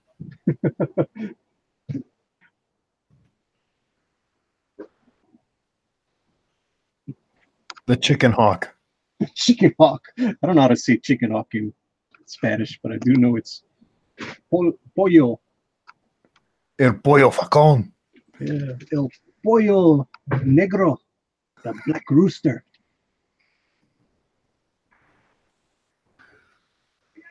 I didn't know what to put, John. That's why I put you to cat. Because you said you had a cat one time. Your wife had a cat. That's the only reason I put a cat in a semi. I'll change it. I don't have to draw a cat for cat now. I just got to put her on a truck. Saves me time. Well, thanks for asking for the input, man. No, Okay. thank you. Is this now? Is this a meat eater? Who? The dinosaur. No, he's a brontosaurus man.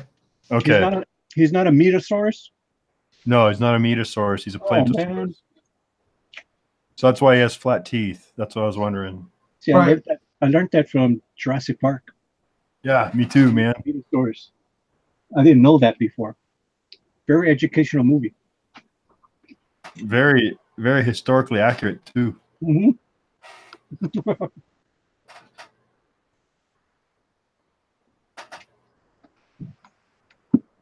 All right, Tankford and John Diller's going at it over here. What the hell's going on? All I see is a whole bunch of chat that they're just doing this to make me work harder. That's why you're the hostess. Oh, man. All right, Mr. Tardero said he was going to go to sleep. He's got to go sleep soon, but Thor never sleeps. Tank Ferret says something wily. The black cat. All right. Good night, Tundero, said Tank. Joshua says Tundero. Good night. Zach, yeah, about to pass out myself. About the news with Stan is making him tired. Yes, we do get tired. Tundero says sleep well, Hughes. Tank says family from a desert, like an environment, smart, really clever, downright wily. John, they're having their own conversation. I'm like, okay, Wily Coyote, I guess. Yep. Dilly says, no, I like it. I get it. I just don't get why I'm a cat. Like I said, I didn't know that you wanted a rooster. I'll change it. Actually, a rooster is cool. And I will make you a rooster. Tank Ferret, later, Zach. All right, Halal, bring him up higher. Maybe even reduce him a little bit to fit the frame. Yeah, make them a little bit smaller. That up higher. I mean, you dynamic, man. Think of what Stan would say. You got to just make that guy just come out huge over the top. Well, actually, put his hand into the above. No. The way you had it, how big he was, make him a little bit bigger, a little bit bigger. There you go, and then cut your frame to show that he's out of the frame, coming into the frame, slamming down on him. Okay. Yeah. John Dillard put a rooster, and then he put El Gallo Negro. I do not know what a gallo is. I think he was meant to say pollo, but maybe I gotta go see what gallo means. Haha, like blood in, blood out. Raven retracted. Tank says John should be a Canis Canidae Latrin. Maybe you need to that's pull up your Latin translator, Manny. It must be Wile E. Coyote or whatever it is. I don't know. He'll tell us later on. And John saying Yaz Queen. A Gallo is a rooster. Okay. Gallo is rooster. Okay, cool. Yeah. I did not know that. I learned something today. Pollo is chicken. I know pollo, but I didn't know gallo. Gallo. I didn't know gallo was rooster. Sí, señor. Yeah. I used to love those cartoons that they don't show anymore on TV. The Speedy Gonzalez cartoons I used to love them. But now they're so racist. I guess so. Just because some of the Mexicans. You know what? To me, it wasn't racist because it was showing how Speedy was such a good worker and he didn't waste his time. He always did what he needed to do, and he got ahead in life. He always got the cheese, and then he had the other lazy guys that never got the cheese. Yeah. I mean, so to me, it was like the what you call it, the grasshopper and the ant story, you know. I was about to say tortoise and the hare, but yeah, it is the grasshopper and the ant. I had my wrong Aesop fable. Yeah. So I mean, one made sure that he stored enough for winter and he survived. The other one didn't and died. That's what I thought that was all about. I didn't see any racism in it. It was like, what are you guys talking about? one guy hard worker, the other guys aren't hard workers. It's just the sad thing is that we can't laugh at ourselves, Yeah, and they were all Mexican, so you can't say it was racist. Come on, you had one very good Mexican that worked hard. Well, and they made Sylvester look like an idiot all the time. Yeah. The And white cat was stupid. Yeah, Sylvester would be the gringo in the mix. So yeah, exactly. Yeah, but they don't see it that way. They see it's just racist. No, they was telling you a fable to work hard. That's all it was. The hardworking Mexican mouse.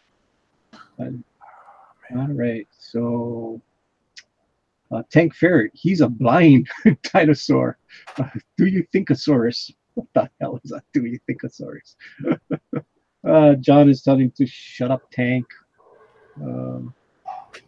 John said, I just died from excessive cringe. Oh man, laughing my A off is Tank.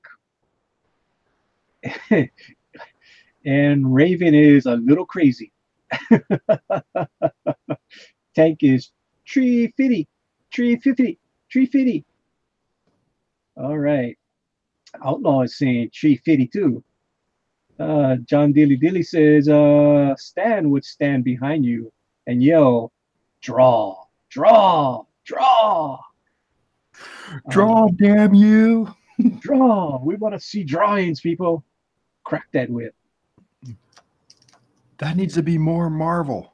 Yes. Stan would say, don't tell me, show me. Draw. That's right. John Dilly Dilly says Speedy's cousin was kind of racist, sleeping under a cactus. No, I don't remember. It was one cousin. I thought he had a whole bunch of cousins that just. Well, that was a little racist too. Yeah, it was like a whole bunch of them wouldn't go and get the cheese. Poor Speedy had to go work his butt off. Yeah, but I was just thinking this out. They were all cousins. Oh, they were all cousins. Yeah, Speedy was the only, hard worker. It's the 80-20 rule. Yeah, I know. Except for Speedy was so fast, he was 20% of the workforce. Yeah. You guys. So he did all the work. you may have to explain the 80-20 rule to our viewers. Maybe some of them don't understand what the 80-20% means. Well, if they're millennials, they might not. No, they will not. No. But I heard that the first day I got my job, somebody told me about it. It's like, yeah, you heard about the 80-20, right? Like, what the hell is that? 80% of the people do nothing and 20% of the people do all the work. That's right. And you find that everywhere, whether it's at your church, whether it's at your school or at your job. Only 20% of the people work their ass off. Everybody else either floats on what they do, absorb on what they do, take credit for what they do, what the 20% do, or they're there for a paycheck. Yeah, they're just there for a check. So that's why you got to do what you love, because when you're working with what you love, it doesn't, you're going to produce. And when you're working with other people what they love, they're going to produce. And that's what I've been learning with this community. We have a lot of workhorses, people pushing what they want to do, and nobody's riding other people's coattails because nothing's going to happen.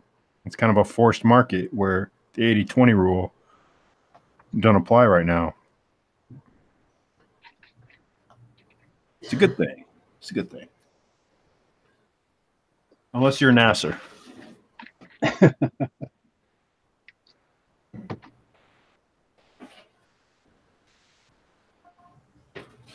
What's going on over there, Mr. Hellel? I see you erasing a lot of lines. Yeah. Borders. I see you erasing borders. Yeah. Because I somehow managed to duplicate the border on 2 different levels. So when I try to do my effects, it's not working out. So I'm having to get rid of the extra border. I'm not entirely sure how I pulled that off. Let's see here. Now let's see if this works. You just put those crunchy lines in there. Yeah. His feet. I don't like that. I like the better because it was when you were just bending the the frame. You don't like the lines that I suggested, which is fine. No, I just don't get it because it's like The it's little white really- lines or the action like the black? the thing that makes it look like he's crashing through glass now. Oh, okay. I like it better because it's like a tightrope. He's so massive that he's bending the line. See, Halal, here's another rule. You ask 5 different people to describe an elephant. You get 5 different answers, man. So what you need to do is leave it. I hope it's on a different layer, and then see which one works better. You know, after you do your whole page, and then you can see if with or without. There you go. That's a good That's a good suggestion. idea. Yeah. So don't erase that. Just put it on a different layer. Because you're not gonna see it until you have the whole page done and see how the flow is, if it makes sense or not.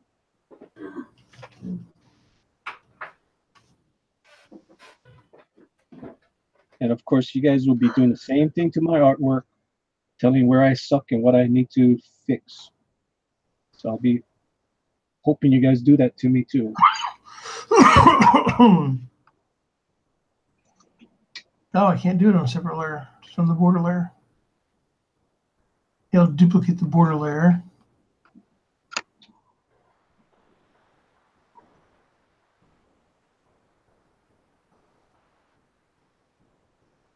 Okay. Yep.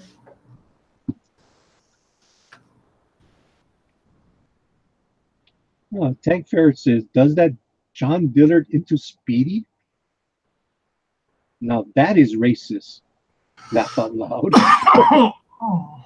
What's next? A for lead cover and pot of gold for me? You expletive shakes fist? Okay, I don't get it. I don't get it, Tank. A 4-leaf clover. Okay, what's next? A 4-leaf clover and a pot of gold for me? Shaking his hand, saying, "You bastard!" Oh, damn that autocorrect! It messes up your jokes, Tank. I'm sorry. John Diller says, "Yeah, sometimes I accidentally draw extra borders on my paper." And Tank is laughing his A off.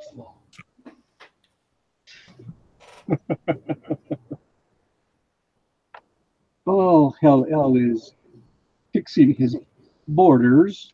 Let's see what Bill is drawing. Okay. So I'm starting to lay in some different characters. I have about a dozen so far. And I've been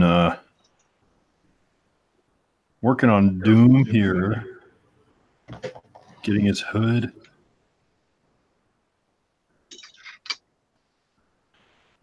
And I have his hood in. That's going to work for me. I see you do that thing that I see a lot of artists do out there. They make that fat thing for you to put your hand around. Does that really work for you? Yeah, it does. See, I have this scar here is from carpal tunnel surgery from when I was in my late teens. Okay. And then I was in an auto accident. And then I'm starting to get tendonitis. I work with my hands.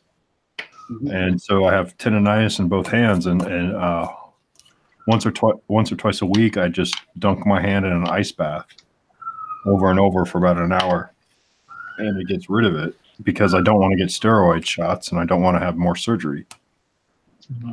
So what I do here now, instead of having my grip is now from here, it's about 3/4 to an inch. Instead of having like a small grip like that, my grip is like this and it's more relaxed. Okay.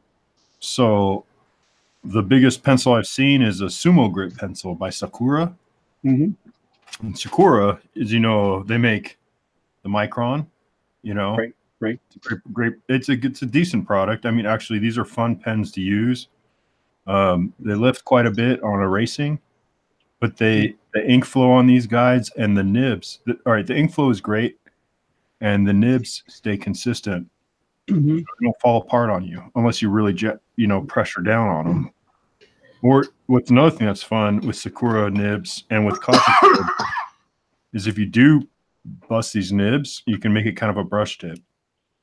Cool. Which is an interesting technique. I'll go into another time on my channel. I'm going to start doing some techniques. But Sakura has this line called Sumo Grip. Right. And the Sumo Grip eraser is great. Sumo Grip pencil is not quite white enough. So I use, drafting tape or painter's tape, and I make a big bulb on these things. Tank knows about big bulbs, and they're very helpful. I do it on a lot of my pens. And this is actually, or pencils. This is, I don't know. This is one of my favorite pencils, the Kuratogas. Have you used these before? No. Okay, so I've covered it. I've covered it up. I've covered up the mechanism in here. But Kuratoga, these pencils, every time you lift off of it, the lead rotates a little bit. Well, that's cool. Yeah, so you never get a chisel tip. Well, that's really good. It is fun. I'm not great. I got that. I saw Todd Nuck promote these on his channel. He said, "This is the pencil I'm using." I mean, Todd Nuck has a nice channel. And how much does one of those pencils cost? Huh? How much do they run about? How much do they cost? Less than $10. I think they're around $7 or $8. And I think I bought this on Jet Pens. Jet Pens is great for buying pens and pencils that are from Japan. Mm. They have a huge assortment of Japanese writing or drawing utensils, and they also have nice bundles for about $20. You can get a bundle and get an assortment of different pencils and pens that you've never would have tried otherwise. Okay. But yeah, that's And what is the size that you're using again? I use 05. 5, okay. I use 05.5 for the most part because because I ended up, I can't remember how, but I got tons of 0.5 lead. I mean, just tons of them, like almost a bucket full of them. So I thought I might as well buy the pencils to use them. I like using the 0.3s. Yeah. Yeah, especially when making eyes and eyeballs and stuff like that.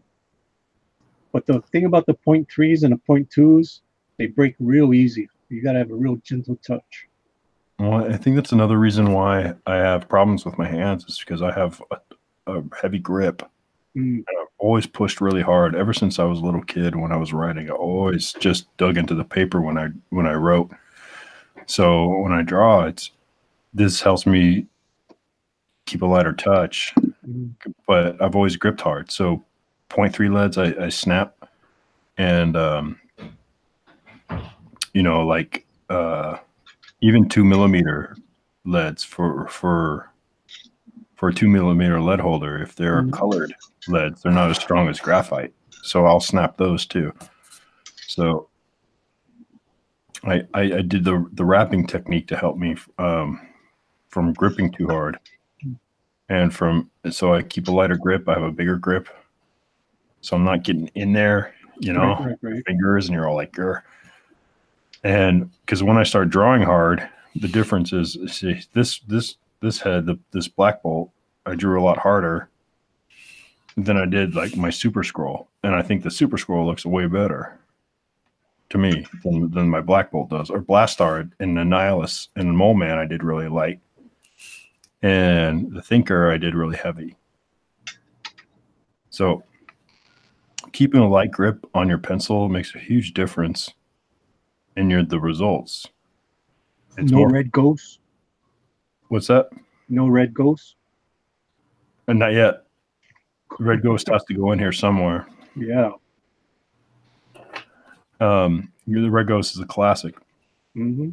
With the Red Ghost, I can draw through somebody too, which is cool because yeah. he's one of those intangible. He's an intangible character. I think he was the first intangible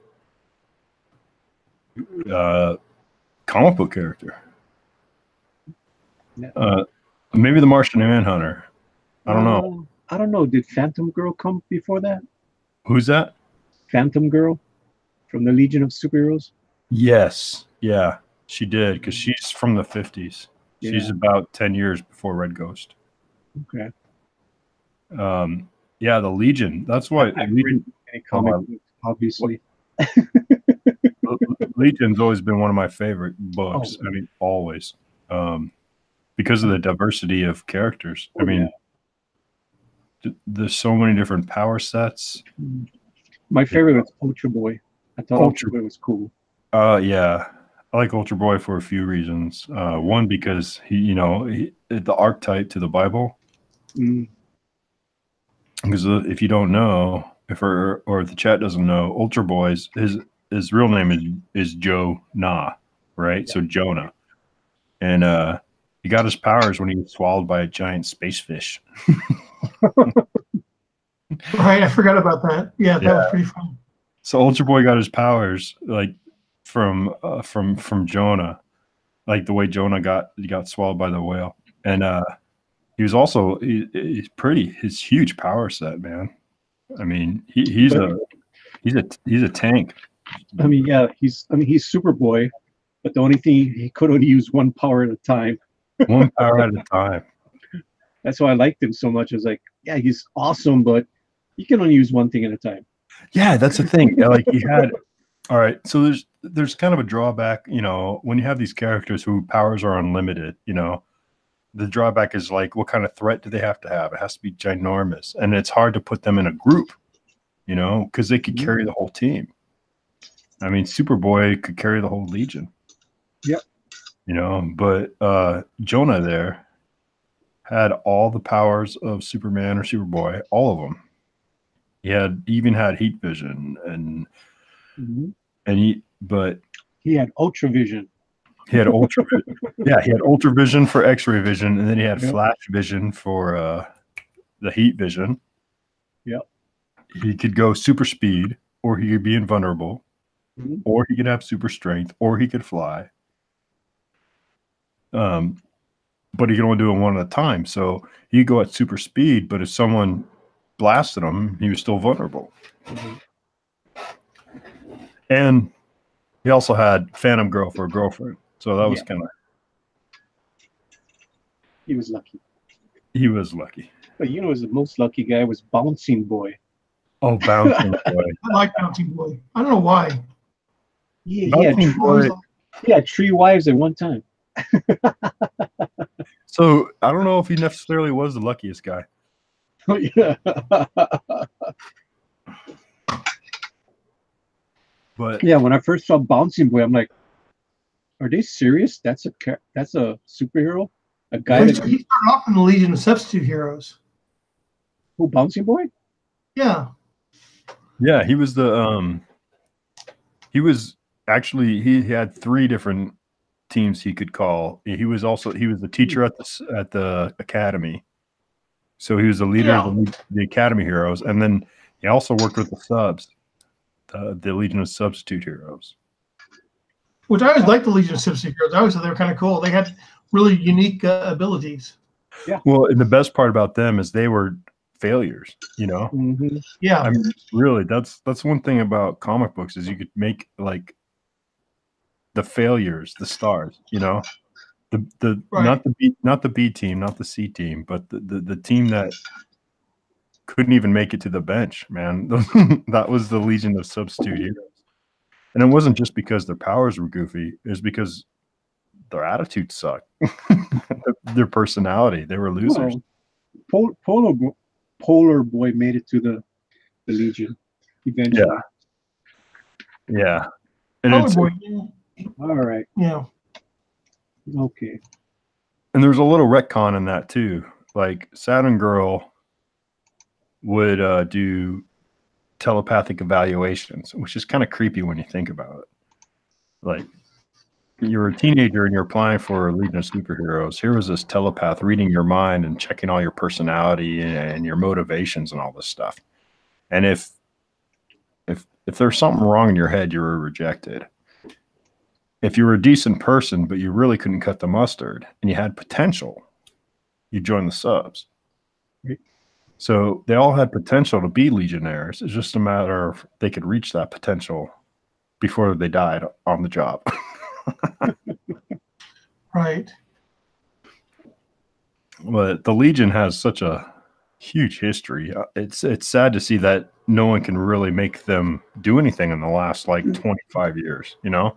Well, the whole thing with me, I mean, I was reading the Legion back in the 80s and early 90s. After that, they were like the biggest book in the early 80s. I mean, they sold more copies than the X-Men in the early 80s.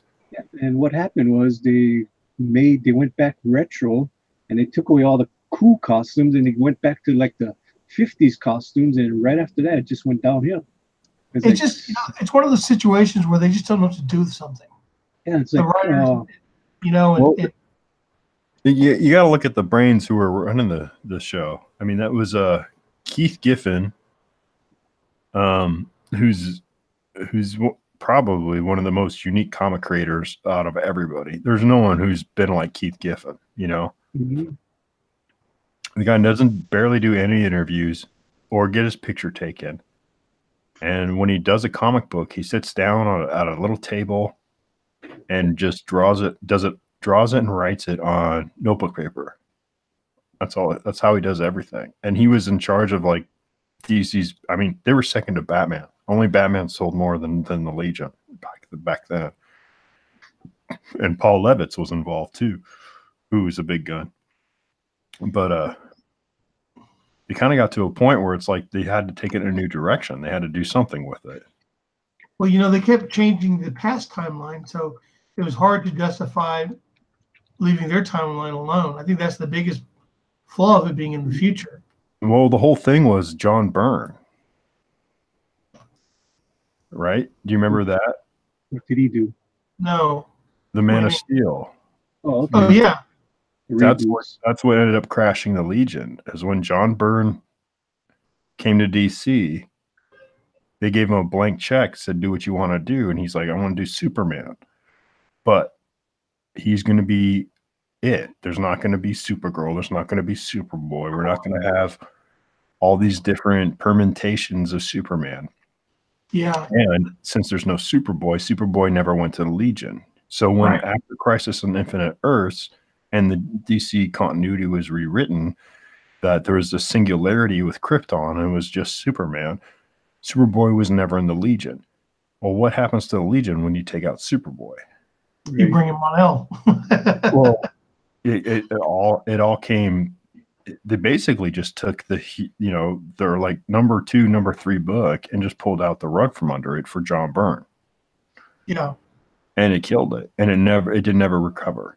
And that's crazy. Like, it didn't recover. It really didn't. Now, like when DC did the New 52, they had Paul Levitz writing it, and it was really good stuff. But they didn't promote it at all. It wasn't groundbreaking, but it was solid. It was solid stuff. He had good art, good storylines. He was juggling all the different characters like they did in the past with the Legion, and the hardcore Legion fans loved it. It was good. I mean, for the most part, everyone's going to nitpick, but it was good stuff. But still, no Superboy. Mm-hmm. I mean, that's what it was. I mean, it wasn't until, I mean, really, did you ever read the Action Comics that Jeff Johns did with Gary Frank? And they brought back the Legion after 30 years of no Superman in the Legion. Okay, the reason I'm laughing is Joshua is giving us a cue. What's that? You guys don't know Joshua's cues. Joshua goes, okay, good night. I'm going to go try to wake up early enough to watch John Dillard's stream. Hail Raven. That's his cue. I'm getting bored. Well, Whenever he gets bored, he says, "I'm gonna go sleep." okay. Well, good thing this isn't Joshua's channel. Obviously, he does not read Legion of Superheroes. It was a No, but good book. I mean, that's what thing was crazy. It was yeah, a good that's book. the bad part. It was a good book. It was a great book. It You had know, 30 freaking superheroes in one book. well, the whole thing is, when did it start? Back in the 50s, and it was going strong for over 30 years, people. It was crazy how strong that book was. It was one of the most unique books around. It was just interesting. You know, I started reading it. My mom had her old collection from when it first came out, and so Wow. I got her comics, and I just thought Legion and Teen Titans were my two favorite as a kid. Oh yeah. You know, and I even Teen Titans. Teen Titans was pretty strong during the '80s as well, but they've really had trouble recapturing what the Teen Titans were in their essence. And I suspect some of that is that they never they either forgot or never understood that Teen Titans was a book about the sidekicks of some of the most powerful DC heroes. And, you know, I don't know. I just think maybe they lost sight of what it was about. Well, really, I think Jeff Johns, and I'll bring up his name again because he really got a good handle on it. He did. His Titans run was really good. When was his Titans run? I mean, I read it. 06. It was Who like was 06, 07, maybe even before then, maybe like 04, 05. Josh Hughes is like, no, I'm serious. Good night. All right. Good night, Joshua. Good night, Joshua. We'll see you in 10 minutes. No, Johns had a good handle on what the Titans were about. Like, knew because he did a series where he brought in, Superboy, Wonder, like the Con-El version, and Tim Drake, and the Wonder Girl that was the blonde Wonder Girl. Yeah, Cassie Sands. And he blended them with Gar Logan, right. Raven, and Cyborg. And it was good. It was good. It was really good stuff. I mean, but see, he was one of those writers who looks at who the characters are iconically and what their motivation is and writes a story. He's not looking at it by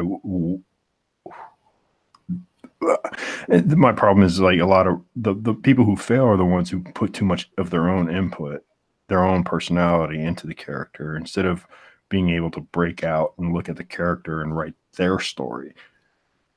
You know, so Johns could take on any character and look at that character as like, well, what is their iconic image? What do they portray, and write that story. Sure. His Avengers run was really good. He had a small career at Marvel, and he did some Avenger books, and they were really good. It was the end of Kurt Busiek's run. Johns picked it up right after Kurt Busiek did the huge Kang series. Really good Kang storyline. Probably the ultimate Kang storyline. And Johns just went running with it, and it was iconic. It's just like that's kind of the way the guy goes. So that's when writing something, you know, taking the perspective of when you're handling a property, and you take the perspective of what's the image, what's the icon of this character, you know, and then go with that. That's what brings the fans in, you know. Yeah, I agree. I mean, and it's unfortunate that not too many people are able to do that because, man, the Legion of Superheroes could be such a incredible book. They just keep screwing up. And I'll tell you another series I enjoyed from the '90s was the Justice Society. when they did that run for a while.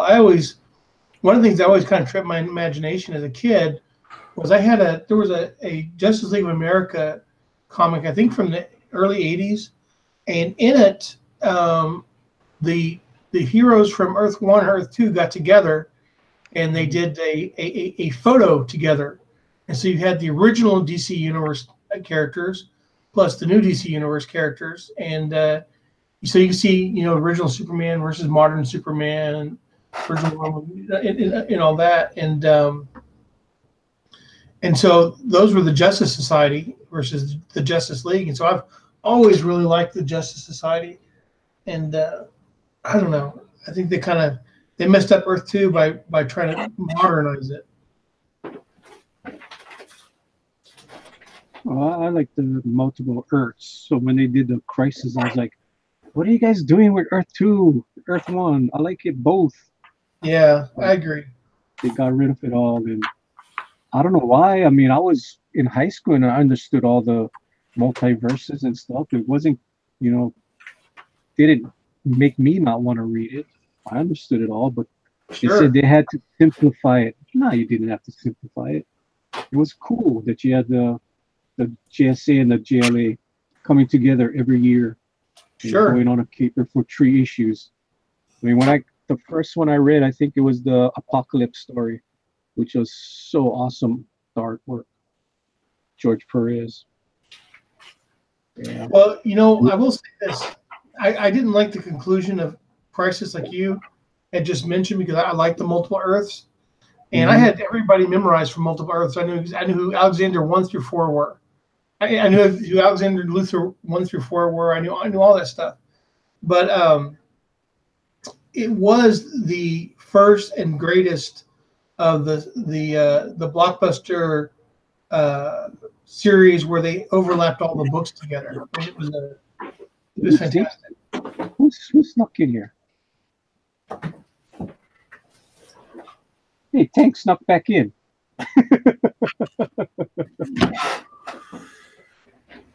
Here you go. Hello. I am sneaky like that, aren't I? Well, unfortunately, somebody gave you up in the chat. I can see on the side of my iPad, the chat goes up when somebody puts in something new, and then I looked over on the iPad. I'm like, oh, John said hi, Tank, and I look at the screen. Oh, there's 4 of us in here now. He gave you up. He gave you up so easily. He did. Oh man. No, that looks nice. I haven't seen that. I guess that's the collected Crisis. Yeah, I got this like in late. I think it was the late '90s. Because this is probably my favorite storyline. Oh yeah. Yeah, it has it's a really nice binding, and then it's a wraparound Alex Ross. Oh man, that's awesome. And this in itself is a really nice poster. I mean, it's every character. George Perez did the pencils on this. Of course, who else could do the pencils on this? Right. Mm-hmm. And then Alex Ross went through and did his magic. And it's everybody. Every character in this series is on this cover. Yeah. Only the George the Master Perez could do that. Hell yeah. Yeah. I remember I loved one scene in there where they went to the Earth. They had the crime syndicate, and they were actually acting like superheroes. And because they didn't want their world to be destroyed. At the end of it, Ultraman actually kind of flies off to face it head on, and runs into it, gets destroyed. I was like, wow, that's pretty cool. Yeah, it's interesting. Like the coloring on this, jacked up. Like it's wrong. They mess up a lot on the coloring on this. Yeah. But it was one of their first forays into colorizing an older comic book. So yeah, here it is, Ultraman jumping into the. But like the Shadow Demons, I'll have to find that page. They're colored gray instead of being black. Yeah. And then this was the little Indiegogo kind of thing that we would put on our comics. Is this?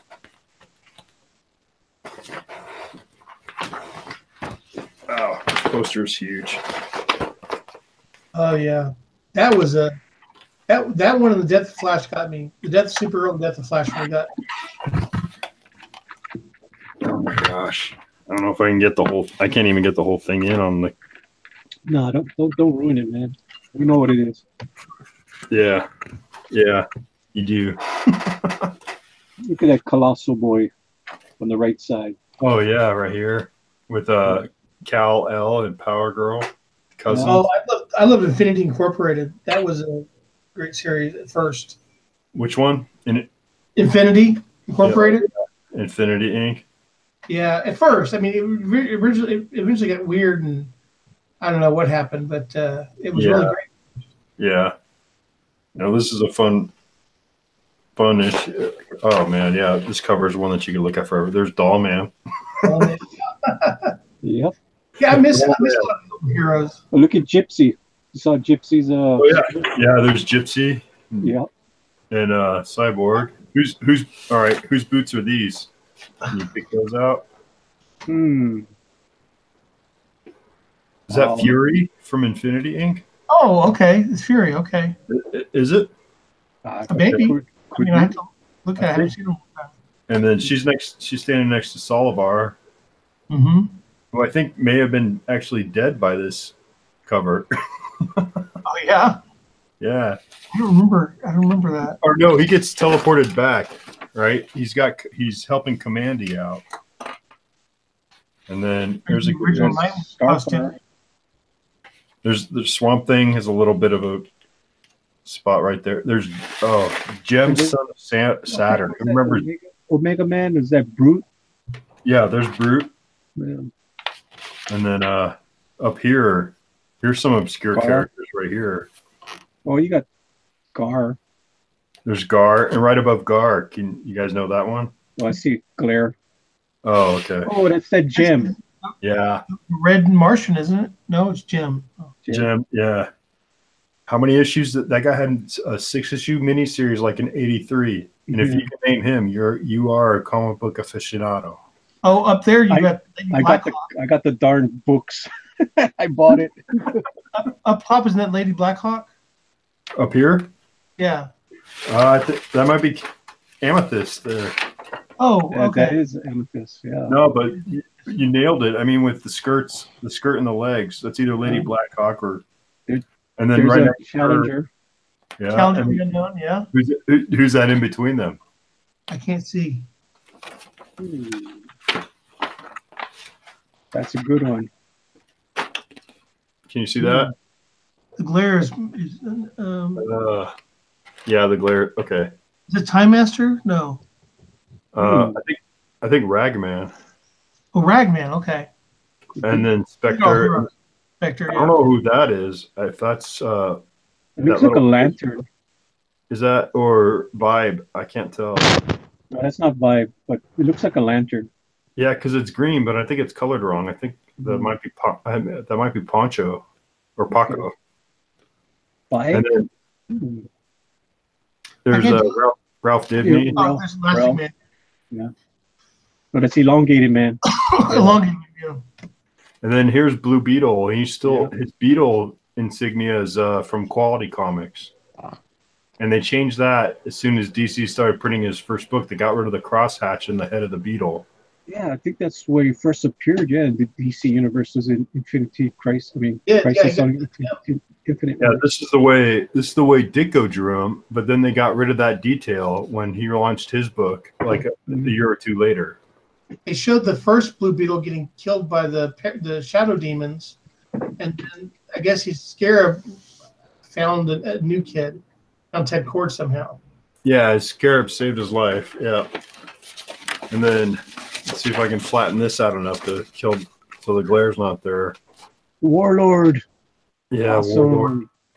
There's our Legionnaire right there next to Warlord. That is Invisible Kid. Yeah, that's Jacques. And then Is that Joni? What's her name? Joni? Was that Cinnamon? Maybe. Yeah, She's that's Cinnamon. Jonah Hex character, right?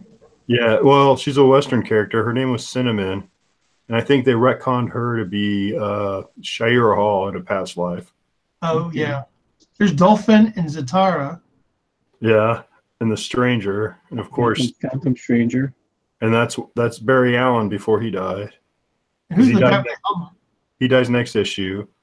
And then next to him is Atomic Knight. Okay. And then here's another obscure character. Crystal. Close. That was her powers. Oh. Wasn't she mute? No, Jericho is the mute. That's Cole. Cole, okay. Kole. She could weave crystal. She could generate crystal. That was her power. And then of course Mr. Miracle, who was never. I'm surprised he's in here because he didn't appear in the entire Maxi series. You could take this poster and DC could launch a whole series of new comics based on some of these characters that we haven't seen in a long time. Yeah. All right. Infinity War is dying. Nobody wants to see the poster. What's that? Let's go see what Tank is doing. Let's see what Tank is doing. Tank's doing Skunk Girl, and he's doing Vash. Okay. Build up our watchers again. Nobody likes Infinity. Rising poster. Yeah, it was a great poster. I like the poster. Rising liked it. Joshua said good night again. Well, guys, I'm going to have to call it right now. I'm going to get off and go run an errand. So. All right. Okay, Hell, where can we find you besides my channel? YouTube, and I'm trying to come up with an idea for my own show, but I haven't figured one out yet. So, you find me on YouTube. I do random stuff on there, and New Hero Comics. Okay, sounds great. All right. See y'all later. We shall see you again tomorrow, hopefully. Have a good day. Have a good one. Bye-bye. See ya. Goodbye. I'm going to white box you, Tank, since you haven't been on for a while. People want to see your lovely art. So, and obviously, our viewers do not like Crisis on Infinite Earths. Obviously, they are not a big DC watchers unless it's Teen Titans. So, take it away, Tank. Well, what's going on tonight? This is the piece that's sending me to the Pro Edition tomorrow. Oh, Drawn and Quarter Pro Edition. I'm all screwed up because just went back to work today. That's right. Tomorrow is already Wednesday. That's right. It is already tomorrow's already Wednesday. It's already that day upon us. Well, this is going out tomorrow to my client. This is finally heading out. Awesome. And let's see here. Of course, we have, speaking of stuff going into the mail tomorrow, this Salacious Skunk Girl right here. It's coming your way. Oh, that is so beautiful. I love that, love that. And then we have, for people who are waiting for Tales from Beyond the Gate, we have the cover page, the art for the cover page for Simon Says, My Contribution to the Horror Stories Anthology. That is awesome. And this is one of the possible covers for Scalpel Zero. Possibly art. I don't know yet. I'm still not 100% sold. I like it. I like it. Why, thank you, sir. And then, of course, we have the currently trending picture of the It's Good to Be the Apex Predator. Look at that swagger.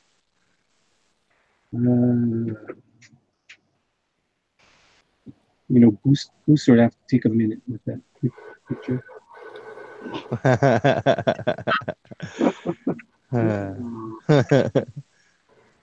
Yeah. I was talking with one of my editors and a couple of the other creators about doing a few more pictures along this theme, maybe featuring some of the other cast versus doing some more Scalpel Zero pictures. It's always a dilemma. It's now that we have some establishing for the primary character, do we introduce a little bit of the other cast? Sounds great. So I'm thinking that's what I'm going to do. I think I'm going to draw that arachnid guy. Tag. Well, Nancy Hacker. my question, all right, to you is, your main character is getting some hits, then keep pushing that. Right. And see, that's what my gut tells me. My gut says, cool, the main character's getting the hits. That's what people want. That's what people want to see. You have that sex appeal, and it's attracting people. So do another, enticing, and I'm using that word loosely, use an enticing picture of your main character. Right. Really, I mean, don't introduce someone else. Don't make them bounce. This is the character you want to identify the title with. Yes, absolutely. So get that title in people's minds to identify with that appeal. That's that dramatic, heavy contrast and appeal that it has, because you have a heavy contrast and it's drawing them right into what you want them to see, and that's what you want them to identify with. So do another really awesome drawing of your main. That's my 2 cents. Am I giving away too much with what it says on my screen right now? Stand up, you puss. It's the same.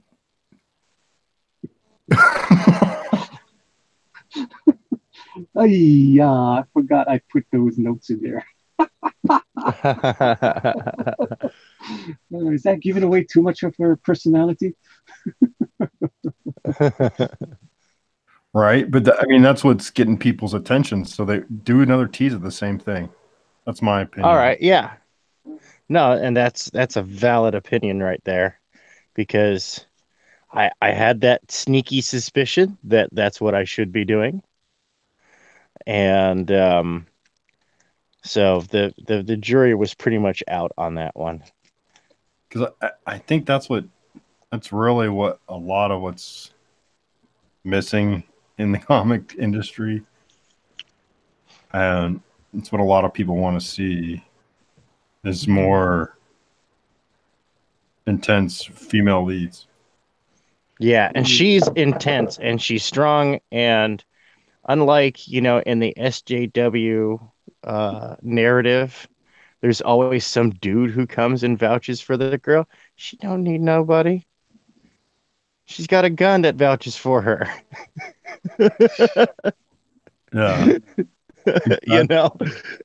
She's not even a woman. She's a robot that so happens to look like a woman. And you need to put that picture up on Thursday, or on, tomorrow, right? Tomorrow. That's the picture you need to put up. It's like, when you introduce yourself, or when they come to you, say, hey, everyone, the last 2 weeks, people have been quiet. You just need to, spur it up and say, yeah, this blah, blah, blah. I'm so-and-so, yeah. And this is my, this is my piece. This is my merchandise, and just throw it out there and say, and watch them. Oh, yeah. Everyone on that panel is going to be like, damn, you're not shy at all, are you? So nope, no. She is a badass. She is the apex. That's right. Oh yeah, no, she's absolutely fantastic. It's a fantastic character in a one of those plausibly deniable futures. That's what I hope I'm building here, is like this plausibly deniable future. Like this could Soviet He's a Russian bot. Yep. He is gone. Yes, the Russian bots. I'm sponsored by Soviet bots. He has been taken over by It's chimpanzees. Beep, beep, beep. 1001 100 0001 in Russian. In Russian. Oh, make yourself. I'm gonna go try and fix my internet. I will be right back. All right, Tank. Take your time. Well, I'm gonna have to head out too, man. I gotta get up early. That's cool. That's cool, Bill. Thanks for coming around. So, to our 6 people in the chat, please, if you haven't, check out my YouTube. It's Argos Creations, or you can find me on Twitter at Bill_5 or Argos Creations. And yeah, I promise I'll get some more YouTube content up. I've been recording things. I'm just working on editing. I'm new to all this, but I hate the editing process. It takes forever. does it? Yes, it does. Yeah. Yeah, that's why. I mean, these live streams are so easy. Just put them up, and all you got to do is just draw in front of everybody, compared to having to edit those little videos that I make. Especially animation videos take a long time to make. Well, I love coming on your channel, but man, this is killing me because I have to get up in like 3 or 4 hours. Oh, yeah. But thank you for coming. I mean, if you can't make it some nights, that's okay. I mean, there's always the weekends to catch up. Right. But I mean, man, this is great because like I said, I live out in the middle of the sticks, man. There's no art community out here at all. Oh yeah. And that closest comic book store is either 2 hours west or 2 hours north. So it's like there's my geek brothers and sisters, man. They don't exist out here. So it's great to be able to hang out and share the wealth, Oh yeah. I mean, like for me, I mean, there is a community here, but I feel more at home with you guys. It's just different. It's weird how I say that. I feel more at home with people in Oregon and John's in California, and the guys out in Israel. It's like, geez, I have more in common with that guy than the guys down here that are doing comic books. It's just one day I'll tell you guys off air what it is. It's just different, Yeah. No, I hear you. But yeah, I mean, I love that you guys come over and we just have some fun and chat and show everybody how to do some stuff, and hopefully they learn some stuff by just watching how we do it. Yeah, that's kind of what I'd like to do on my channel too. I just have to figure it all out. Oh yeah, you'll get it. It's not that hard. No. Get the right setup, get better lighting. Yeah. I'm assuming you have the same camera that I have. Yeah. It's all lighting. I mean, my Logitech, I think either cost me $40 or $50. Yeah. I mean, it wasn't top of the line, but it was good enough. I asked the guy, so what do I need to, to just do YouTube stuff? He said, oh, this is good enough. You don't got to go any more expensive than this. Yeah. Okay. And it looks good. It's good enough. I mean, most of the time I just drawing on my screen anyway, so I don't really need a camera. No, and that's pretty cool. I wish I would have, but I didn't get the tablet. I just decided I'm just going to go old school for a little while because that's I think how I could do it the best. But nothing's wrong with old school. I mean, these stuff is all old school. What you see on right now that you see on the screen. Yeah. The only one that's digital is the one in the left hand corner at the bottom. The Mac is digital, but all the rest was pencil and the Pigmas. I think I used a 005, real thin, super thin. So you can see how thin those lines are. And then for the shading, that's not pen, people. That's pencil. So what I do with the pencil is I put the graphite on there, and then I smudge it. That's all blending, huh? Yeah, I just blend it into the paper, so it gives a real cleanness to it. So What do you have for a scanner? I just have a flatbed scanner, just a little Ibsen, like 8.5 by 11. Epson? Yeah. Okay. That's the cheapest one that I could find. I think it's like $80, right? Good No, market. I bought a Mustech years ago, and I scanned like I thought for one time I thought, you know what, I'm going to scan all my comic books, and that way I won't have to and get rid of them, and I won't have to store them. Well, it was silly because I didn't want to get rid of them, and then I burned out the scanner, and so I need to get a scanner again. But I mean, this image, you actually can see the pencil work in the helmet. you can. You can Yeah. see a little bit of pencil work, and in the background, it's just a lot of smudging of the graphite.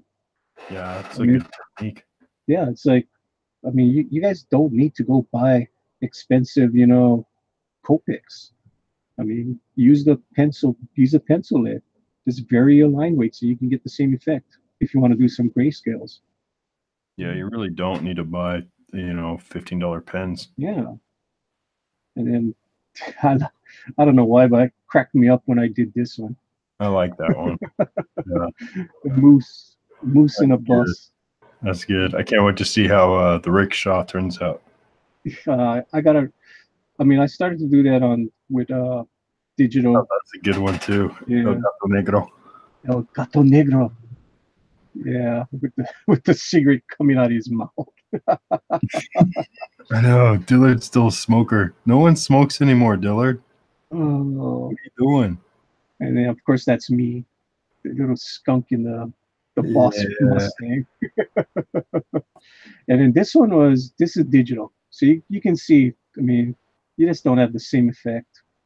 I think I'm going to have to redo this one in pencil and pen. At least I got what I want to do now. So it'll look pretty cool when I do it traditional. At least I got the idea down. So that's the main thing. It's good stuff. It's good stuff, man. Yeah. My son loves elephants. So I asked him, so what you want me to draw you as? He goes, I want an elephant. I'm like, okay, we're riding what? A motorcycle. I think I have to shrink down the body. I think the body's too big. Yes, because they're supposed to be big head and small bodies. So I'll fix that up. But it's a good start. That's for sure. No, it's a good start. It's a good start on the bike too. Yeah. So I got to make it cartoony. But I really love the submarine one, the SSNKG. I thought that one came out so hilarious. Yeah, between that one and the tank. Oh, actually, the top row. I mean, they're all really good. The top row is really good. I mean, I do like the black cat too. But yeah, this tank one, I really like that tank one. No, really, they're all good. I just think, like you said, the elephant one. The elephant one I got to redo. I mean, it's a good idea. It's just I got to do it traditional. The foundation on it is good. It's just, maybe some more rendering and it'll be done. Well, like I said, I mean, that's digital. So for this kind of chibi kind of stuff, I think the traditional would be better to keep kind of like all the same. Yeah. So that's what I'll do. Yeah, starting one medium, then keep it consistent throughout. Right. So it'll make it more cohesive. All right, Manny the man. It's been good. Thank you again. Thank you so much for stopping by, and hope to see you again. You will for sure. All right. All right. Well, I'll see you in the chat on Drawn and Quartered tomorrow, man. Yes, I will. I'll be there. We got to cheer on Tank. That's right. And we got to make Mike Miller hate us. We can do that. We can do it. You don't want to read Edwin's going to read my chat because I'll Edwin likes to read my chats. He likes to, good dog's in the audience. He always likes to try to talk about me, and then Mike shoots me down. You'll see it tomorrow. It's funny. I will. I'll look for that. You're going to notice that Edwin will try to talk about me, and then Mike is going to change the subject. I don't know why. I think John Dillard did it to us. Anybody that's associated with John Dillard, he's salty. It's John's fault. It's all John's fault. All righty. Catch you later, Bill. We'll see you, brother. Okay. Good night. Tank said goodnight to Bill. Oh, Raven is still up. I agree. The tank is the best. Yeah, I think the tank is the best. The tank and the submarine, that's my two favorites. I just got to go work on the Mustang a little bit more. The El Gato Negro, it's a good start. I think with changing that to a rooster for John will be cool as hell. And then I'll take that cat picture or whatever it is, and I'll go make cats out of that. Canadian Express. Come on, you gotta love the Canadian Express. Come on, it's a moose in a bus. uh, and Tank Ferris says, "I love the tank one. Best. Hashtag bias." Yes, Tank. Of course you'd be biased on, and that was the first one I did today. Yeah, so I think it's because it was the first one, and I tried to capture the likeness the most, and I wanted to capture the feeling of a ferret in a tank. I mean, KG actually helped me out by picking the helmet for the tanker. He showed me what a tanker helmet looks like, so it really catches the essence of a tanker. So that's why that one came out the best. I mean, they're all cool, but yeah, this is actually, to me, it's my favorite too. I mean, I really like this tank, but I do love this one also. So funny. It's cute. It's a little submariner. But yeah, I would say this is the best one. You're so biased, Tank. Yeah, I love them all too. And I'll fix up the Mac. The Mac will be fixed up. That's for sure. I think just making the body smaller and going traditional with the pens and the pencils will bring it out so well. All right, it's 10 o'clock. I'm almost done with my thing, but we got the soy boy on the ground who's just being berated. If you guys saw the naughty words that was in my notes, I'm not going to read them again, but I think you guys can still see it. It's kind of still on there. Maybe I should black it out. I'll just leave it. Big deal. Skunk Girl has a potty mouth. She has a big potty mouth. And she'll be standing over the soy boy, berating him. So we get to see a nice eagle eye view of Skunk Girl. Now it's gotta be, we're going back to the 90s for the Bad Girl comic, so you guys all remember those poses that they had.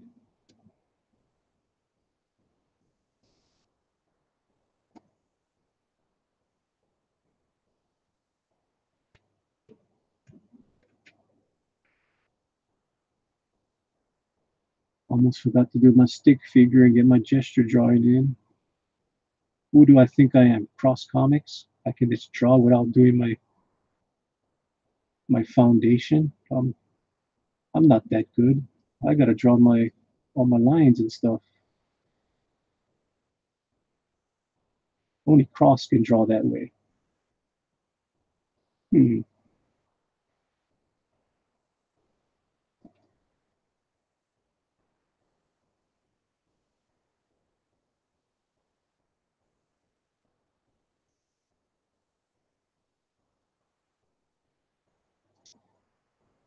This is just my under drawing. What I'm gonna do for this comic book, I'm actually gonna do all the under drawings, the breakdowns, and I'm gonna send it off PDFs to all the gatekeepers, and they can tell me what sucks and what I gotta fix to make the drawings better, to make it flow better. That way I don't start inking this, and if the panel doesn't work, if somebody tells me the panel's not working, I can just go redraw it instead of having to waste my time inking right now. So like even the hands are super fast. I'm not really making too much detail. Just trying to get the basic shapes. So they'll be editing the book before I start to ink it. They'll be my art directors, which is what Marvel does not have right now. If they had art directors, they'll be making better books.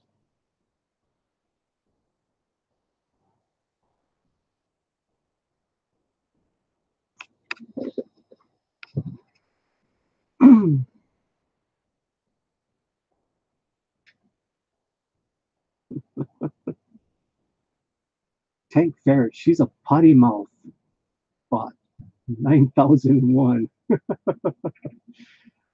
Tis, tis, tis. First of many.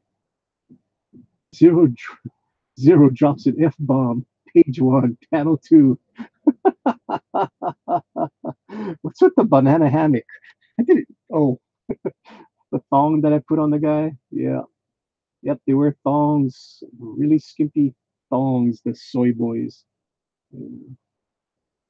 Paris the one. I wonder why. As Raven said, Cross is so talented. You know, he is talented in his own way.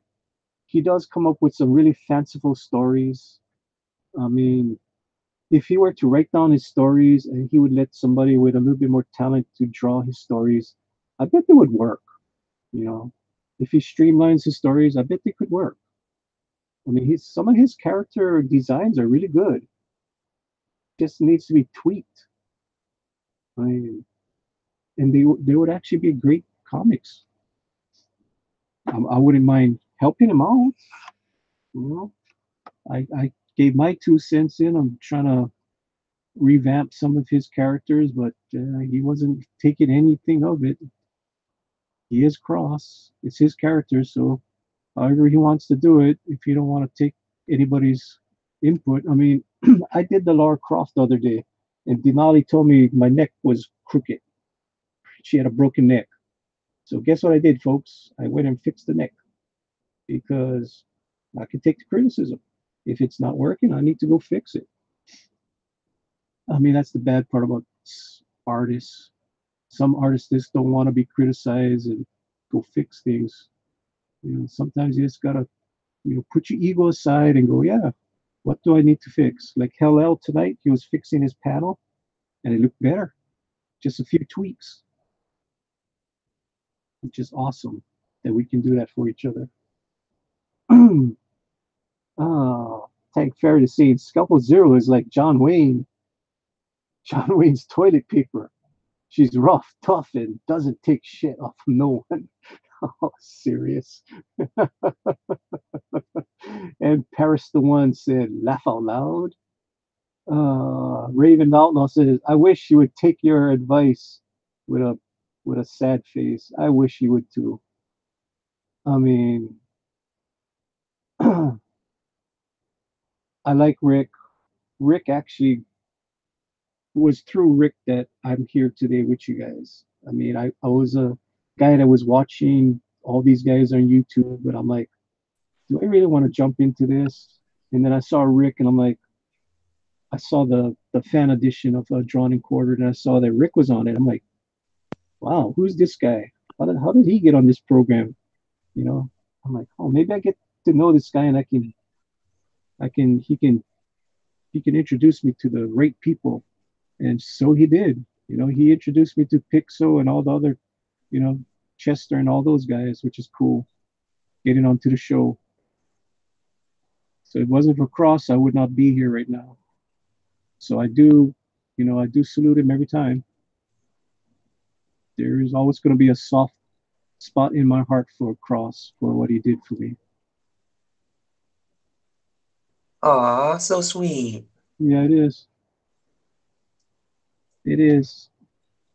I mean, seriously, Yeah, I'm not sorry to joking. put up any, but my wife needed me, so I do apologize for that. No, but I'm not joking. I mean, that's how I got in here. It was from watching him on a show, and I said, I'll go find out what this guy knows. Who does he know that he got on that show?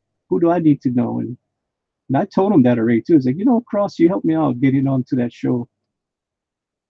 Got on that show, and I won the edition that I went on, the very first edition I went on there, and I never looked back after that.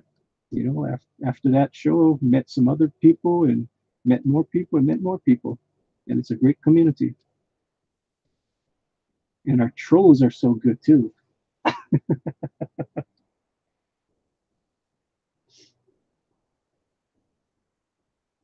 Ah, in Paris, the ones that. Oh, Tank says Rick is great. He was my gateway to this world. Yeah, seriously, he is a gateway to a lot of guys. A lot of guys got into the YouTube True Cross. You know, Wow. you And know. that's really what made you get into all this was just from Rick? Well, it was, talking to him and finding out who he knew and him helping me, get to the right contacts. It's through him I got onto the first fan edition of second fan edition of Drawn and Quartered. Because I didn't know nobody. I'm like, gee, I don't know nobody. Who the hell am I going to know? I'm not going to talk to Ethan Van Sciver or any of those guys. Sounds familiar. So I talked to, I went to somebody I thought I could talk to this guy. Maybe he can help me out. And sure enough, he did. And like I said, I told him already. It's like, thank you for introducing me to so and so and so and so and so and so. So after I won the Drawn and Quartered, then I was able to talk to Edwin. He put me on his show, and then from there I went on to the Pro Edition, and then I never looked back. I jumped on across the show almost every night, and then John Dillard said, "Manny, it's time for you to go make your show too. Don't just go and cross the show. We need to expand our brand." And sure enough, I did my own show, and everybody came over to help me out on my first show. And my first show, the very first show I did, it has 157 viewers. Now, how many YouTubers can say that? Their first, not a lot, really. Yeah, not too many YouTubers can say their very first show has 157 viewers. Okay, I mean that was crazy. I think that night we did like about 90 or something. So that other viewers were after the show, but still, yet to get that many viewers on the first night, I attribute it to being in this family. They brought their viewers with them to come watch me. We helped each other out, which is awesome. That's really awesome. Yep. I mean, like the other night, we had 9 people on the panel here. I'm a nobody out here. Come on. I'm not a big name, but it seems to be, it's a late night. It's really late night. I know that. But for people that are still up at night, there is no other drawing show to watch. It's like, hey, let's go check out Good Dog Press. He's still up. Yeah, for me, it's only 10 o'clock, guys. So for me, this is nothing. You mind if I say something on what you just said, of the part you're not a big brand name? I'm not. All right. Well, here's what I have to say. I think I think this world needs a lot of people like us. I mean, think about it. When you're doing a comic, it's custom made. It's by order and stuff like that, or anything really.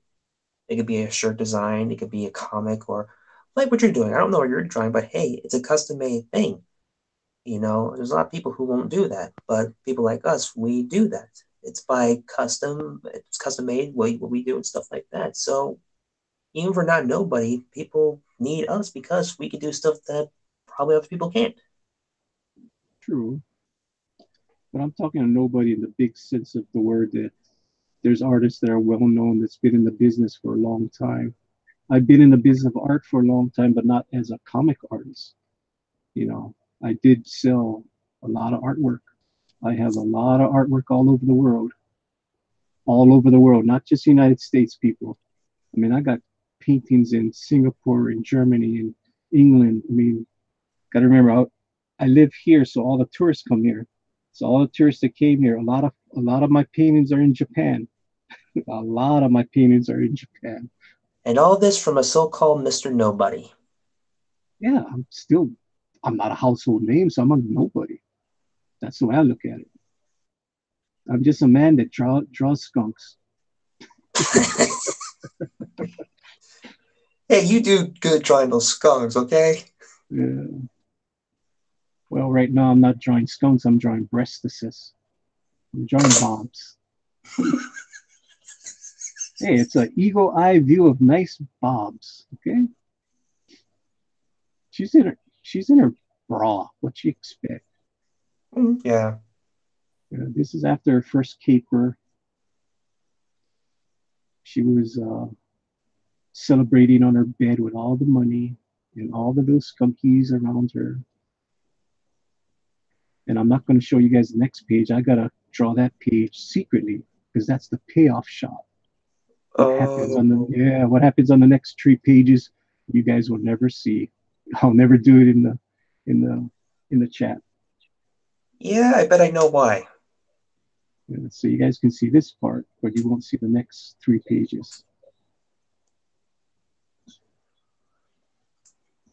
Like I said, I'm just a lot of these lines that you see that I'm drawing, Brandon, will not show up. But I'm just doing that so I know where I'm going to put my shadows. Because when I'm going to draw the Skunk Girl, when I ink it, it's going to be real lightly inked. I'm going to let my colors do most of the definition on her. Am I really the only one who's up here right now? What the heck? Yeah, it's you and me. Tank's in the chat. Tank's having problems with his internet. So Tank's still up with us. I know Rick went to bed, but what happened to the others? Oh, you got to remember it's late for everybody except for me. I mean, come on. It's 10 o'clock for me. I mean, all the guys on the West Coast is 12 o'clock and the East Coast is 3 o'clock in the morning. So, yeah, most of the people have gone to sleep. It's just the night owls are up with me. Yeah. Which I love that they're up go with find me. some pencils and I'll go ahead and join you drawing just a little bit, okay? What's that? I'll go ahead and find some of my pencils and I'll go ahead and join you in the drawing thing a little bit. Awesome. All you right. ever drew Skunk Girl yet? Have you drawn Skunk Girl yet? No, I haven't. That was not actually on my plans, but I can try. I made her super simple. That way anybody can pick up and do a Skunk Girl.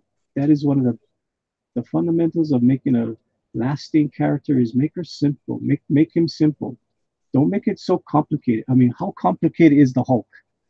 He has pants and big muscles with an ugly face. Come on, anybody can draw the Hulk. You know? And he's such an enduring character, you know. Anybody can do it. You know. Superman, just draw a muscular man with a cape and an S on his chest. Simple. Simple design. Well, I'll go ahead and try that then. Let me go get my pencils. Let me see where they are, and I'll go ahead and join you. Well, you can draw whatever you want. But go get your pencils. All right. Be back in a few. Sure.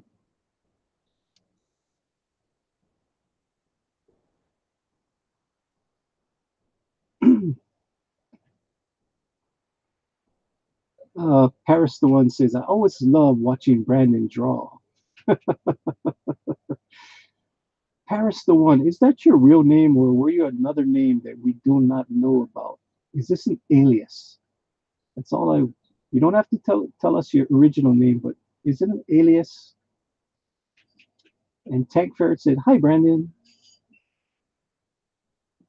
Tank Ferret says, I see Bobs. Yes, you do, Tank. You do see Bobs.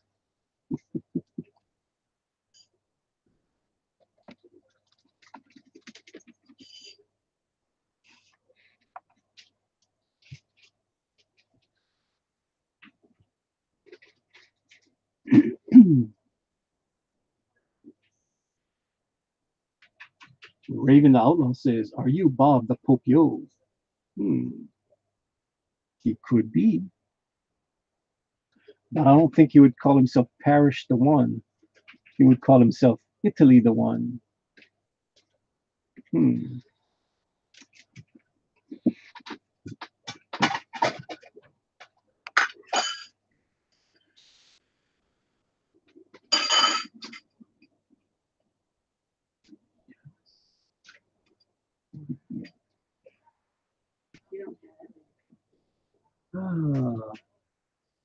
This is where you're going to leave this, and then you're going to lose it. And Tank Ferret says, draw Spike Spiegel from Cowboy Bebop. Do not know who Cowboy Bebop is, Tank. Sorry, I'm not an anime guy. Yeah. where'd you put my bottle of gin? In the kitchen. Uh, Paris, the one says it's just a random username. LOL.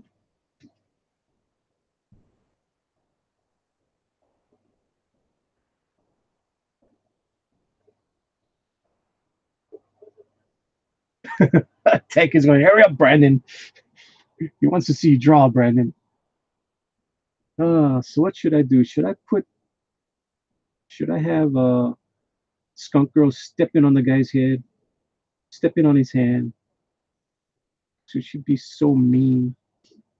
Hmm. Decisions.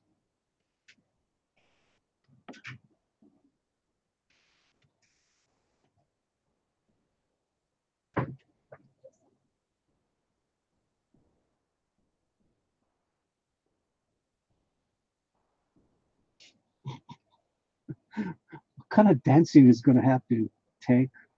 There's dancing to be had. I don't know that phrase.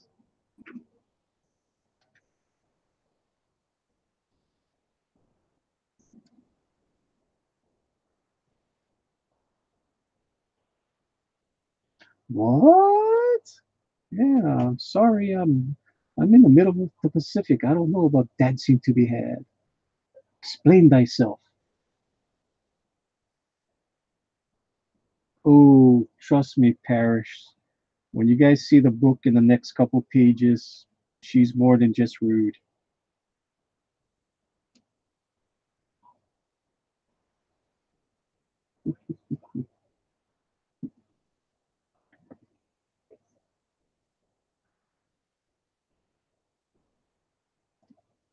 Okay, that forearm's too long, so the magic of digital. Shorten up the arm.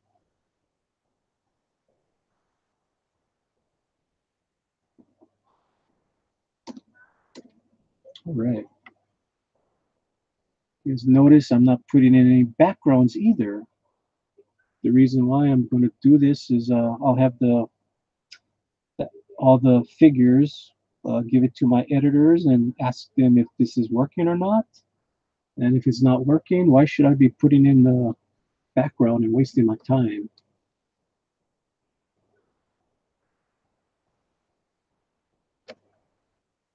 All right. So you guys see page number 15, which it might not be page number 15, but I'm just calling it page number 15 so you guys don't know where this belongs in the book. You see a guy, you see a soy boy being slapped.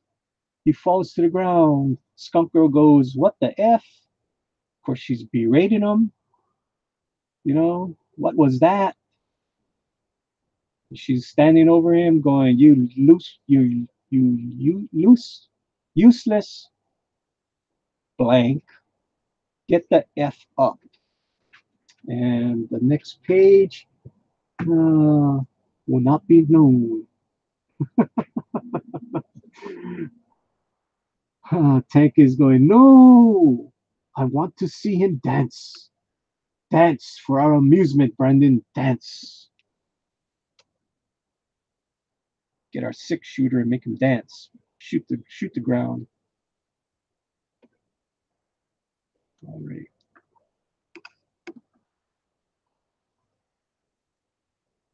Let me save this page. Yeah, Skunk Girl's kind of pissed off in that middle panel. Very pissed off.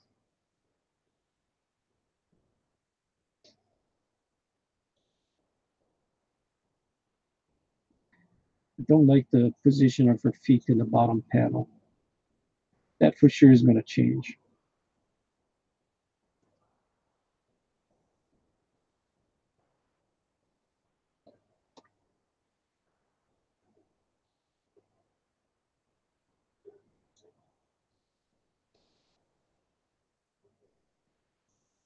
Kind of like that. Put her foot underneath his head, almost like he's kissing her feet.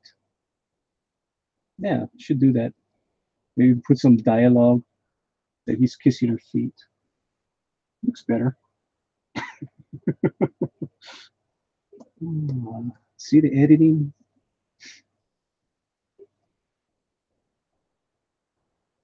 Yeah, it kind of looks like he's worshiping her feet now.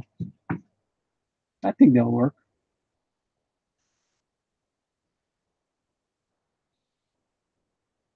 She's dominating over him.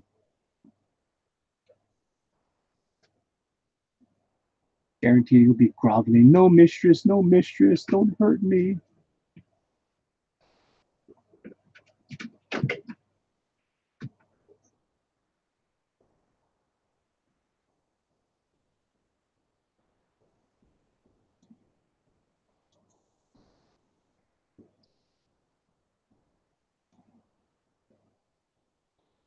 Oh.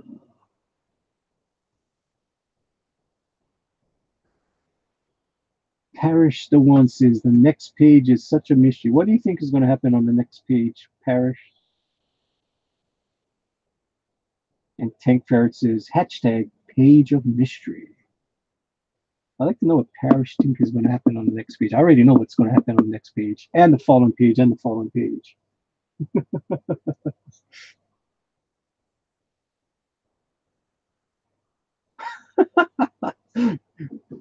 Why do you say that, Tank? Manny touched the laundry again. Skunk Girl is not pleased. Why do you say that?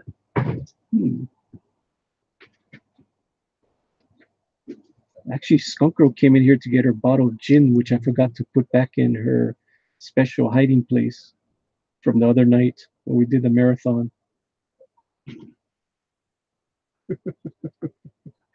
It wasn't laundry, it was her gin.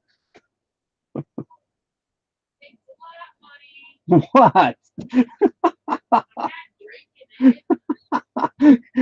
Skunk Girl's going, thanks a lot, honey. I'm not drinking it. Oh boy, she's listening all the time, people. Oh man.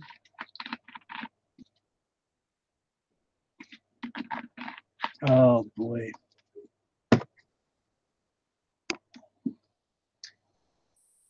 I wonder if Skunk Girl saw what I wrote on her Facebook page yesterday. She never told me if she liked it or not.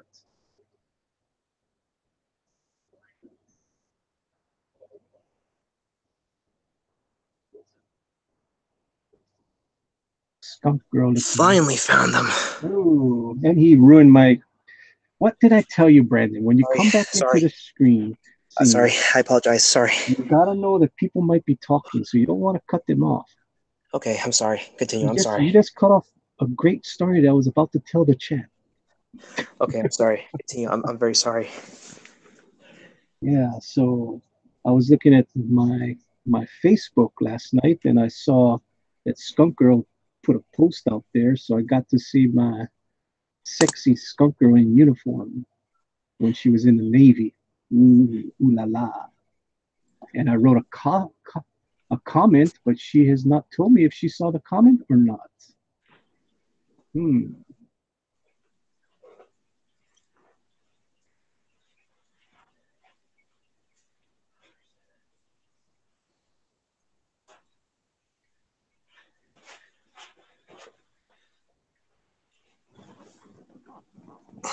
So, wait. Oh. Really, dog?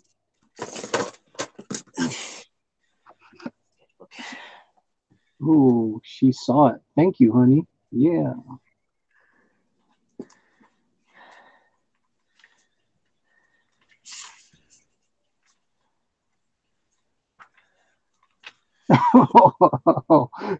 Oh, really, Tank? No, they're not that.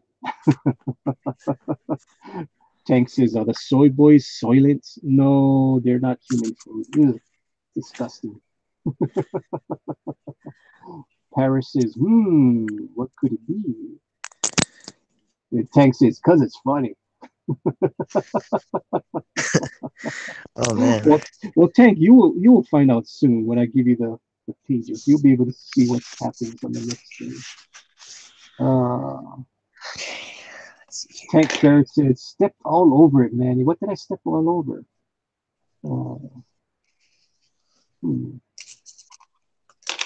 Did I step all over it, or did Brandon step all over it? Dun, dun, dun. Shoot.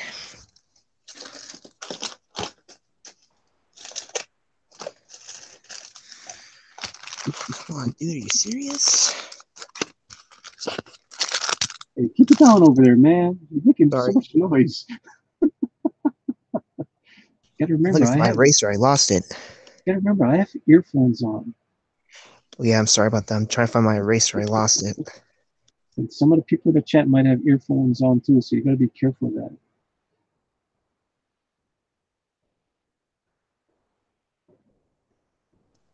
It's the best thing I can do is make sure I don't mess up. Oh, trust me, you'll mess up. We all do. Come on. Oh, you guys get a nice butt shot off a male too. Oh, you get bobs and a butt shot in one panel. It's awesome. Arms are too long. There, watch this, Brandon. All right. This is what you do when you're working in digital. Instead of redrawing, you just do that. There you go. Oh, that's nice. I love that. Okay, her forearm's a little too long. There you go. Good enough to redraw it. That's why guys are going to digital. Save so much time. Okay. So much time. Okay, stick figures. One of these hands looks horrible.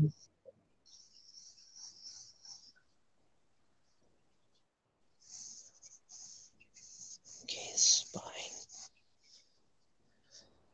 So what are you drawing for us tonight? I'm going to try and draw some kind of random character I could think of, but I'm doing the shapes first. Very good. Okay. So let me see what you're doing. You're not doing nothing. It's a stick figure. All right, let's see.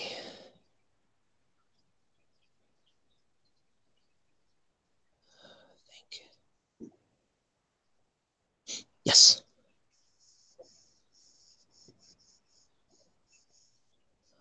Maybe like, yes, okay.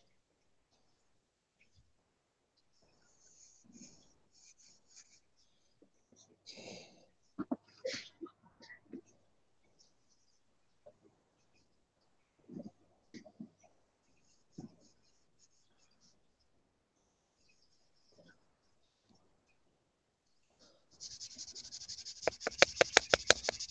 Okay, let me try this again. That don't sound right.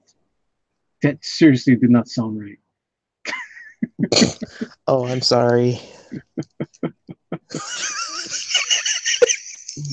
Man, people are gonna think you're a pervert out there, man. No, I'm sorry. Like you said, I messed up, so I'm trying to correct it. So I'm using my thumb, and that didn't go off well. Hmm. Okay. This is a cool one for me to start on. Okay, just make sure no one doesn't hear that. What? No, this doesn't give away any of the story. No, it wasn't that. The noise you heard. I'm trying to make sure Oh. no one doesn't think something about it. Hmm. You can do that page for everybody.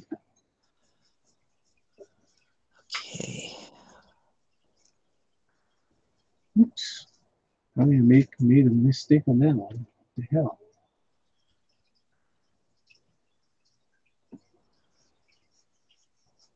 All right.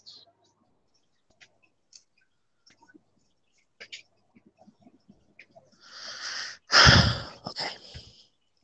So what makes you be up so late tonight? Who, me? Yeah. Usually you don't come on this late. Well, I was talking to my wife for a little bit. We did some Bible studies, and she had to get the rest because she has a day off tomorrow because she works at Target. Mm. And what she does at Target, she's basically, I don't know what you call it, like a store runner. Like whenever people order stuff online, they have to Mm-hmm. pick up the items from the aisles and make sure it's at the counter. That way they can be picked up or something. So she's literally running around like a crazy person collecting these orders. Hmm.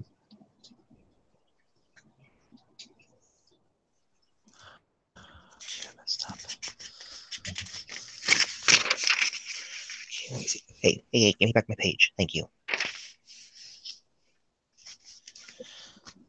Okay.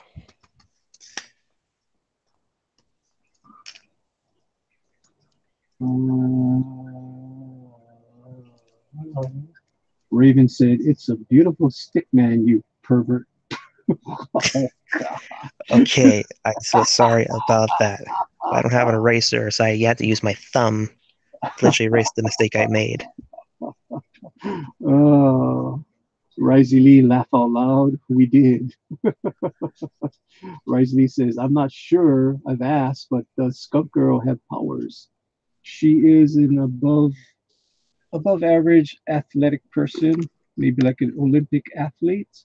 She doesn't have any superpowers. She's super intelligent.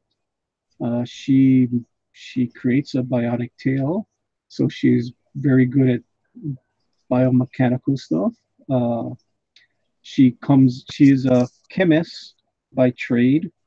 She goes to school to become a chemist, and she creates some pheromones that she can attract men and women, uh, and she can make them bow to her will.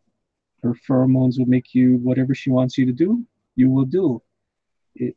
And she has another, not a power, but a weapon. She has her bracelets that shoots off stink pellets. You do not want to be hit by those stink pellets. They will cause you to go into convulsions, and you will be stink, of course, like a skunk. You will be sprayed. So that is her. She doesn't have powers, but she does use her tail to fight. So she is very good hand to hand combative. That's for sure. Another expression for people love it when they play hard to get. Why is she hard to get? Alrighty. I don't get that. Actually, no, I don't either. I don't know why I said that. All right. I take back that what I said. Hmm. All right, back to work. All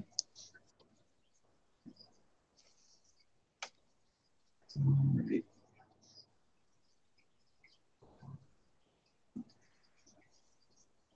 So what I'm doing right now is I'm just rearranging my thumbnail on my screen, which I am going to figure out if it's working or not. I did notice that I had the bottom panel, which should have been at the top. Makes no sense for her to be standing in front of her car before she starts leaping up a building. I mean, she leaps up the building, then she's in front of her car. It's supposed to be the other way around. She's caught. The hero catches her. She goes, "Catch me if you can." And all he does is he watches her as she scales up the building. She's very agile.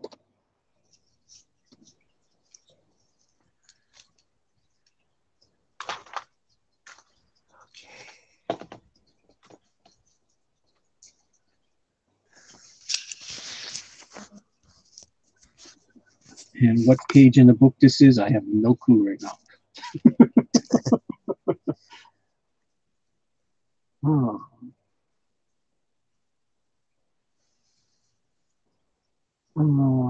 Risley said, Paris says she has skunk powers.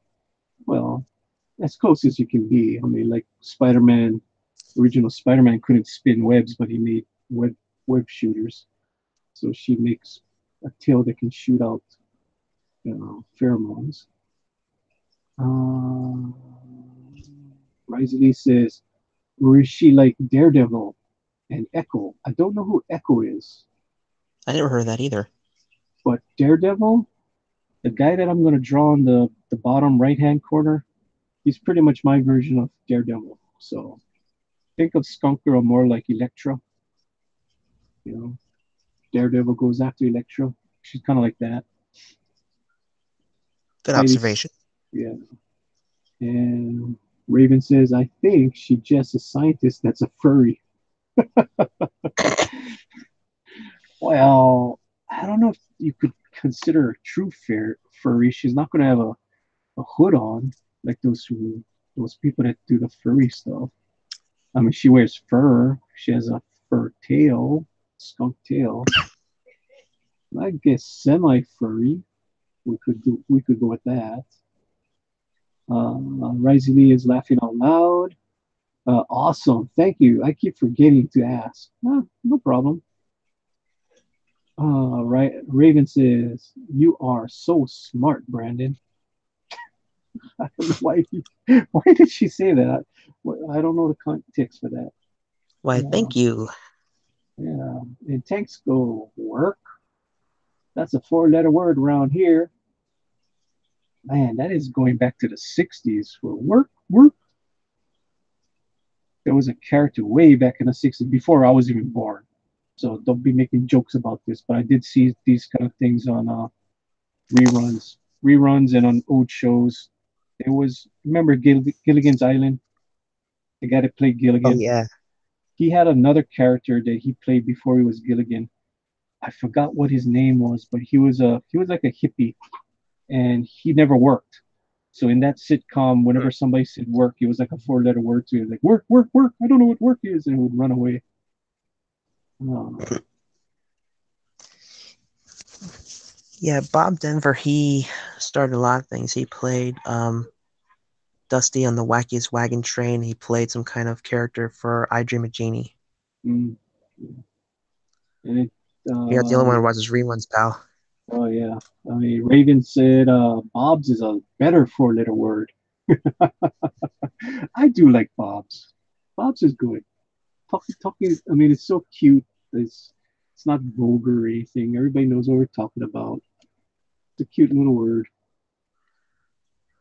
It's a happy little word. It's a cute little word. Precisely.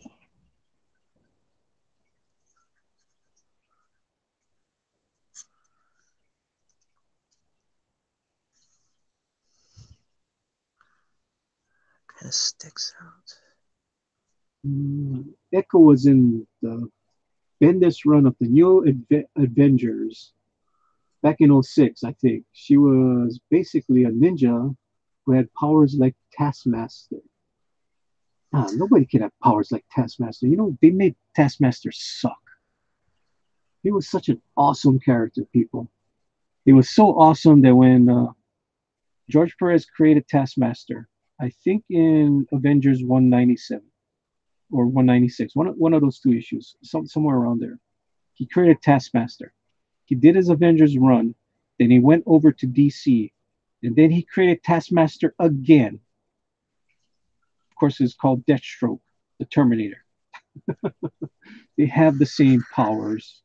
They're the same character, same color scheme. Taskmaster and Deathstroke is the same person. In other words, a more serious version of Deadpool. Well, that's why when they say, "Oh, Deadpool was a copy of Taskmaster," yeah, but Taskmaster was, I mean, Deadpool was a copy of a Deathstroke, but Deathstroke was a copy of Taskmaster. So, right. Exact same powers when they came out. You know, they could see somebody do something and they could replicate it right off the bat. Like, come on. Created by the same person. But yeah, Taskmaster he was a badass. They didn't use him very much either when they first created him. So whenever he appeared, he was a hard guy to defeat. And I don't think he got defeated. It was just a stalemate. And he'll get away all the time. I've always liked Taskmaster. I have a Taskmaster a couple feet away from me. About the 6-inch Taskmaster. Real nice toy.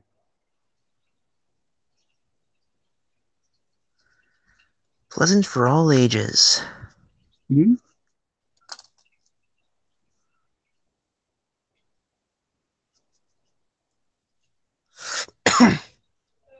Alrighty.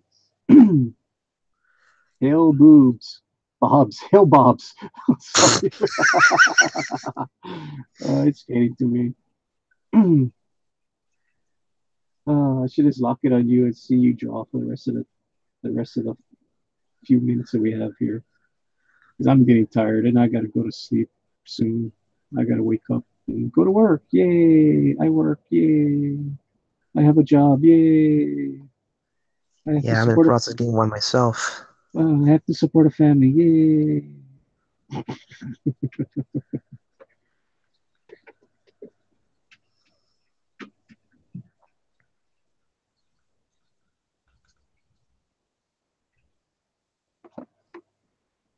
Risey Lee says, I love Taskmaster. Wish he was still a, as good as back in the days. LOL. Yes, I wish he was as good. I mean, I have not read, well, seriously, people, I have not read comics in almost 10 years.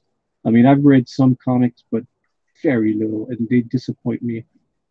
Picking up Captain America #1, find out he's a Hydra agent. I don't think so. Picking up the Fantastic Four #1 that they just rebooted. I didn't know that White Wingfoot and Johnny Storm was a thing. Yeah, that kind of ruined it for me. Didn't know that Johnny Storm swung both ways. I thought he was always into girls, but they changed him. He's into boys too now. Interesting. That's just nasty. Yeah, well, it's just you take one of the hottest guys in the comics. He's always been a womanizer, and all of a sudden that he likes guys too. Seriously, I didn't know that. Jeez.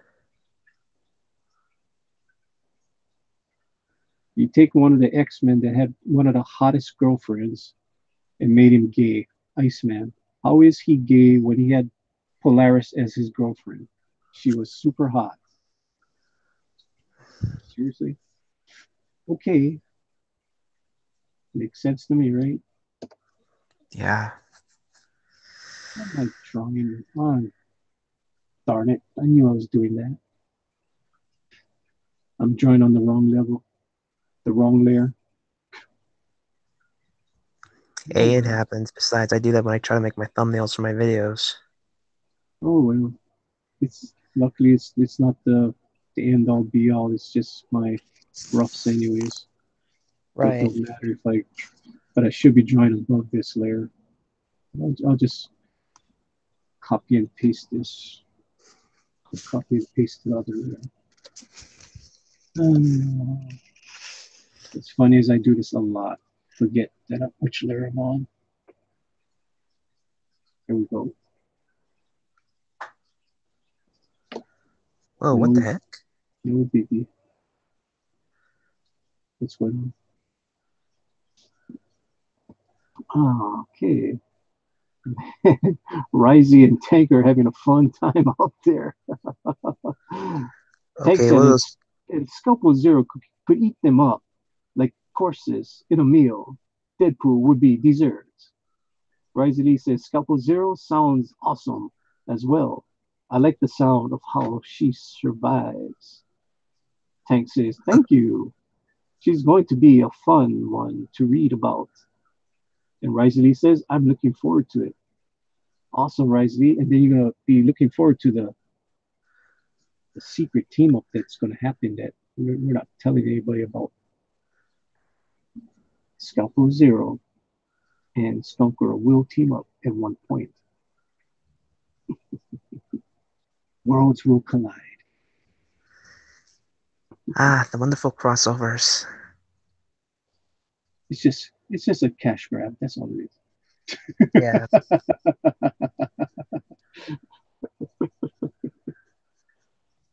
And Risey Lee says, hell yeah. The two sexiest women in the gatekeepers will team up. There will be a two-parter, two different issues. I'll draw the Scalpel Zero, and then Tank can draw the Skunk Girl issue. That would be fun. That would be all right. Oh, that would be awesome. That would be awesome. We switch up characters. Knowing tank, you would say, right, right. Oh, that would be awesome. Yeah. I'd like to see that happen sometime. Yeah, and then tanks out there going, multiverse crossover event. Dun, dun, dun. Right.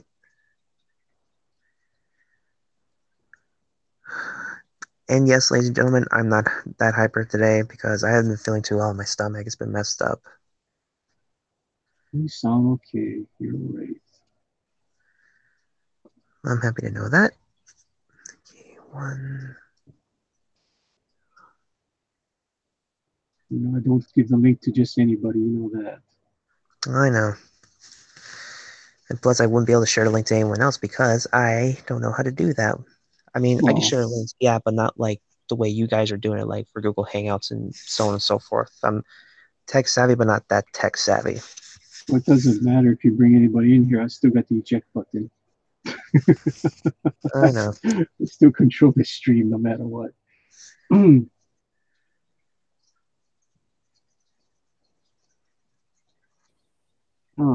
Tank says Manny draws what takes place in his universe and I in mine. Risely says, hope you feel better soon, mate. I guess that's towards you. Thank you. I do appreciate that.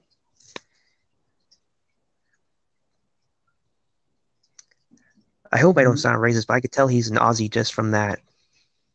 I think he is. I That's just cool. want to assume that he is. I think he did say he was. It's cool because I never did talk to an Aussie before. It's actually kind of awesome for me because I don't know. First of all, you must ask him if you can call him an Aussie or just an Australian. All right, who's this guy? Who's he again? Risey. Hey, Risey, by any chance, are you an Aussie? Yes, you are. It's okay for me to call you an Aussie. I just wanted to know because I want to make sure I'm not sounding like I'm racist or anything.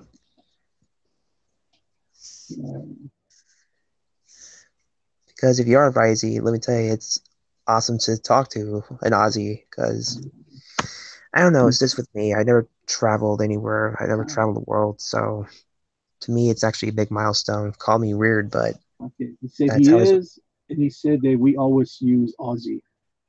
Okay, so it is okay to call him an Aussie. Alrighty. Just had to make sure.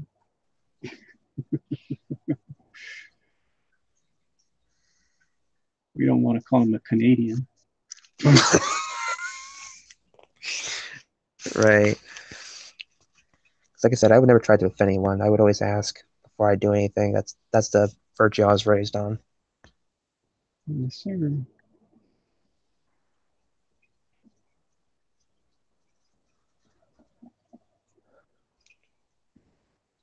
And she's going to be standing in front of her skunk mobile, that awesome 1970 Mustang Fastback. Oh which man, those would be awesome. I will have one day. Actually, I know where there's one here in Hawaii. I know where it's at, but the guy wants $10,000 for it. And it's not even running. Yeah, but it's still in decent condition. And it's actually, you may think $10,000 for a not running car is a lot. No, it's not. Not for that model. The kind of car I would want, and it's actually from this model my grandparents gave me. It was a 1971 Dodge Charger RT. And that car, the model itself was gorgeous. I'm thinking I want to get that when I learn how to drive. Dukes of Hazzard. It's not the right year for the Dukes of Hazzard, but it's pretty much the same body style.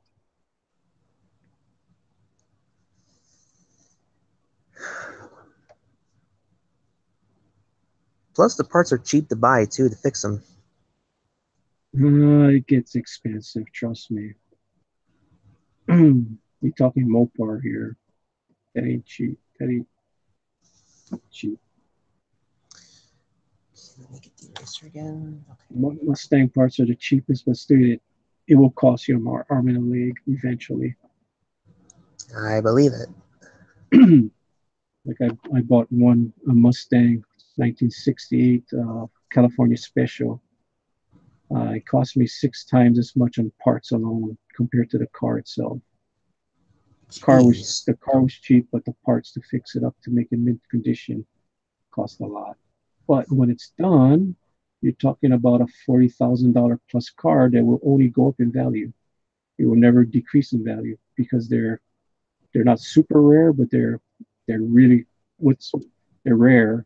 And the good thing about the California Special, it's the closest thing that you can buy to a Shelby Mustang, because Carroll Shelby did make their prototype. So the prototype was called Little Red, and all the California Specials was modeled after that. So you have Shelby parts on a Mustang. So they're rare. And they only made 3,000 of them. So, but that's in 1968. So the odds of half of them still around. Wow. Yeah. And Mustangs are notorious for rotting out. So it's hard to keep one in mint condition. I was not raised in the 50s or whatever, but what I've heard, in those days, you can get a car pretty cheap, unlike today. Today is like thousands of dollars. Well, in the old days, like 1950s or 40s, whatever, you get a car for like probably $500. That's cheap compared to today. Not really. You got to remember, people weren't making that much money back then. So $500 right. was a lot of money back in the 50s. Okay, you got to think of inflation and stuff. So yeah, you may think, oh, it only costs $500, but how much were people making per year? Good point. You know, $5,000 maybe. Yeah, good If point. he was making $5,000, you were doing really, really good. Because I know what my father was making, and he was not making even close to that back then. So $500 is a lot of money back then. Yeah, kind of money that everyone can use right about now. Right. And we're coming up on 11 o'clock for my time. That's when we're gonna quit. So give it your best shot. In about 3 minutes, we're gonna close it on down. I need to go take a shower and go to sleep. Go to work, make some money, and come back and do this again tomorrow night. After the drawn and quartered, we'll be interviewing the champion of drawn and quartered tomorrow. And his name will be Tank Ferret, because we're all going to go and vote for him, right, people? Now, think about it. If I went back on the drawn and quartered now, I would get a hell of a lot more votes than I did the first time I went there. Right. Nobody knew me when I first went on there. It's like, who the hell is this guy? Came out of nowhere to be on drawn and quartered pro edition. It's like, oh, how many shows are he on? 2. It's like, who the hell is this guy? Oh, yeah. Man. But yeah, I mean, when I did go on drawn and quartered, I still got 12 votes, which I was very thankful for. I still got 12 votes, and I wasn't on the bottom. I beat 3 of the pros in vote getting, so I was really happy about that. And people still talk about that dolphin. It's like, Manny lost, but they still remember the dolphin. So if you're not going to win, make sure you're memorable. That's true.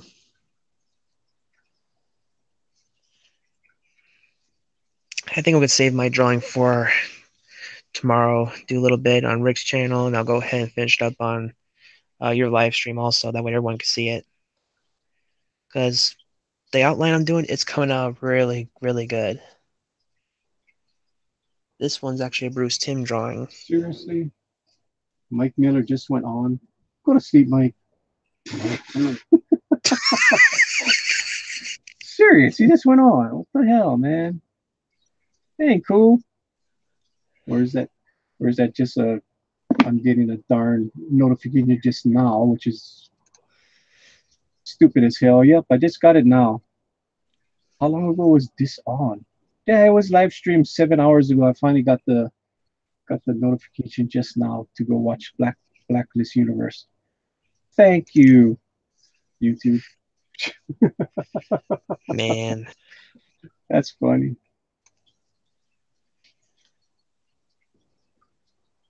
no wonder people are switching to different platforms and stuff like that. The only problem is you can't live stream. Well, you can live stream on other platforms, but it's not as good as YouTube. Come on. All right. Yeah. So, people, you got to see Paige done, and I did one panel here, which was an easy panel. It was just the skunk girl in front of her skunk mobile after she was caught by the stunt man, which I don't know if I'm going to keep that name or I'm going to change it. I got to remember I came up with that name about, 40 years ago. I was a kid. So I should just leave my kid names on there just to really, whatever's, you know, homage Right. to when I was a little kid. Yeah, I called him Stuntman. What's wrong with that? There was actually a superhero called Stuntman back in the 40s who is Oh, public. really? Yeah, he is public domain. Anybody can use it. Wow. Yeah, there was a Stuntman.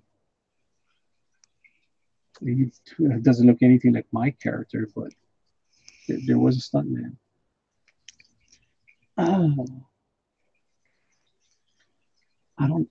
There is Skunk Girls, but it's like totally different Skunk Girls. I mean, it's like anime Skunk Girls, and they're more like furries. They're not like my Skunk Girl, which is just a woman dressed up with a skunk tail. I mean, they're really, skunks. Kind of cool Yeah, characters. people in the Asian countries, they do a lot of stuff that's odd compared to here. Like, what the heck? Yeah, well, it is what it is. Yeah. No biggie. All right, so I started this one off, people, and we did.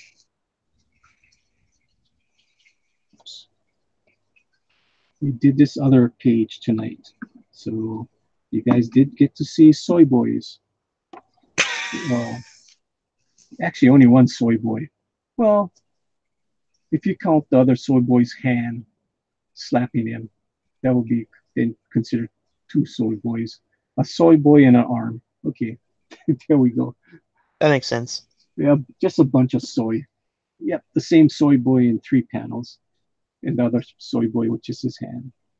And we get to see 3 panels of Skunk Girl. Nice eagle eye view of her bobs. Okay, let's see what the chat says before we start signing off tonight. As you guys look at the bobs. Oh man, it's gonna be funny because that's gonna be my thumbnail for tonight. Oh man. Yeah, it's like, oh, there's a screaming lady with bobs. Okay, what a nice image. Uh, Tank Ferret said, "Be right back." Oh, it'd be pretty funny. We sign off and Tank comes back and says, "Ah, those suckers left." Yep. Risley says, "I love talking to people from all over the world, especially fellow comic fans. I don't travel either. That's why I like YouTube and hang out with people on the other side of the world. It is awesome." I've heard, Risley also said, I've heard Vic Sage is Pup Doom. Is that true? I don't know who that is. I don't know. Yeah, I mean, especially my stream. I mean, some nights, we have people from all over the place. It's crazy. I mean, I'm in Hawaii, which is still in America, people. Yes, Brandon, Hawaii is in America. Okay, We okay. are part of the United States. I can tell you guys are never gonna let that down. You know the very last star on that flag? Yeah, that's Hawaii, okay? All right, I'll remember that. I'll work on my 1959, we became a state, all right? My 2 older brothers were not born in the state of Hawaii. They were born in the territory of Hawaii. My parents were born in the territory of Hawaii. My grandfather was born under Hawaiian rule. Yeah. So my family's been here a long, long time. Yeah. So But yes, we are part of the United States. So, but I'm in Hawaii. Brandon, I don't even know where you're at, and you don't have to tell where you're at, but you're in the United States. Cross is out in Hamilton, Canada. Chester is out in Japan, which is cool. Hell is in Israel. Booster is out in New Zealand. It's just crazy. I mean, we've got people all over. Risey Lee is in Australia. Pope Raven is in Australia also. So we have a very international flair to our community here, which is awesome. It is, It so is awesome. incredible. It is incredible. So where can we find you, Brandon? I know where you're at, but I want you to tell them where you're at. You can go ahead and check me out on my channel. I can't talk right. My mouth's dry. My channel called Brandon Bellinger. My full name. The way you spell my last name is Bellinger. I said that because a lot of people get mixed up. As you see right here, the cross, that is my channel icon. When you go to my channel, you will find a video that was my art project for a tribute for Stan the Man Lee. Rest in peace. Where you'll find other stuff, not just teaching videos, but also entertaining videos, which I tend to do drawings now because I'm starting to get into more drawing and probably more. Who knows? All right, cool. And I am Good Dog. I'm Manny from Good Dog Press, of course, and you can find me here every night. I pretty much try to keep a schedule, come out here every night, hang out with you guys up for about 3 to 4 hours. Sometimes we go longer. It depends on how many people are on here. Sometimes I want to end the stream, but people are just keep on going talking, so I just keep it going. You can find me Good Dog Press on Twitter, on YouTube, DeviantArt. You can find my website, gooddogpress.net, where you can find all my other comic books that I have. Cinta the Prehistoric Princess, Sariel Angel of Death, The Secret Agents of Sword. Yeah, they are fun stuff. And of course, we will be cheering on Tank tomorrow on the fan edition of Drawn and Quartered. So I might be on a little bit later, maybe 7:30 my time. So usually when they start wrapping up the Drawn and Quartered, I start my stream. And of course, if you guys haven't yet, I'm assuming most of you guys have, but if you haven't, please hit that like button and please subscribe to this channel. We're trying to build this channel up. And subscribe to Tank Ferret and John Dillard across comics. Help out all the gatekeepers so we can build this community so people will start to notice us. That's the main thing. So you guys can say you guys are on the ground floor. You remember when these guys were only 100 subs. All right. Thank you for coming into my computer room tonight. It was a little busy tonight. It wasn't as busy as a few nights, but it was still awesome. It was a lot of fun drawing with all the artists that came in. And even Brandon shocked me coming in here kind of late. Thought he'd be in bed, but that's pretty cool. So until tomorrow, tomorrow for me, it's already tomorrow for you guys. So until tomorrow, I will see you guys again. And aloha all. Brandon, you can say goodbye. Goodbye, everyone, and hope to see you tomorrow.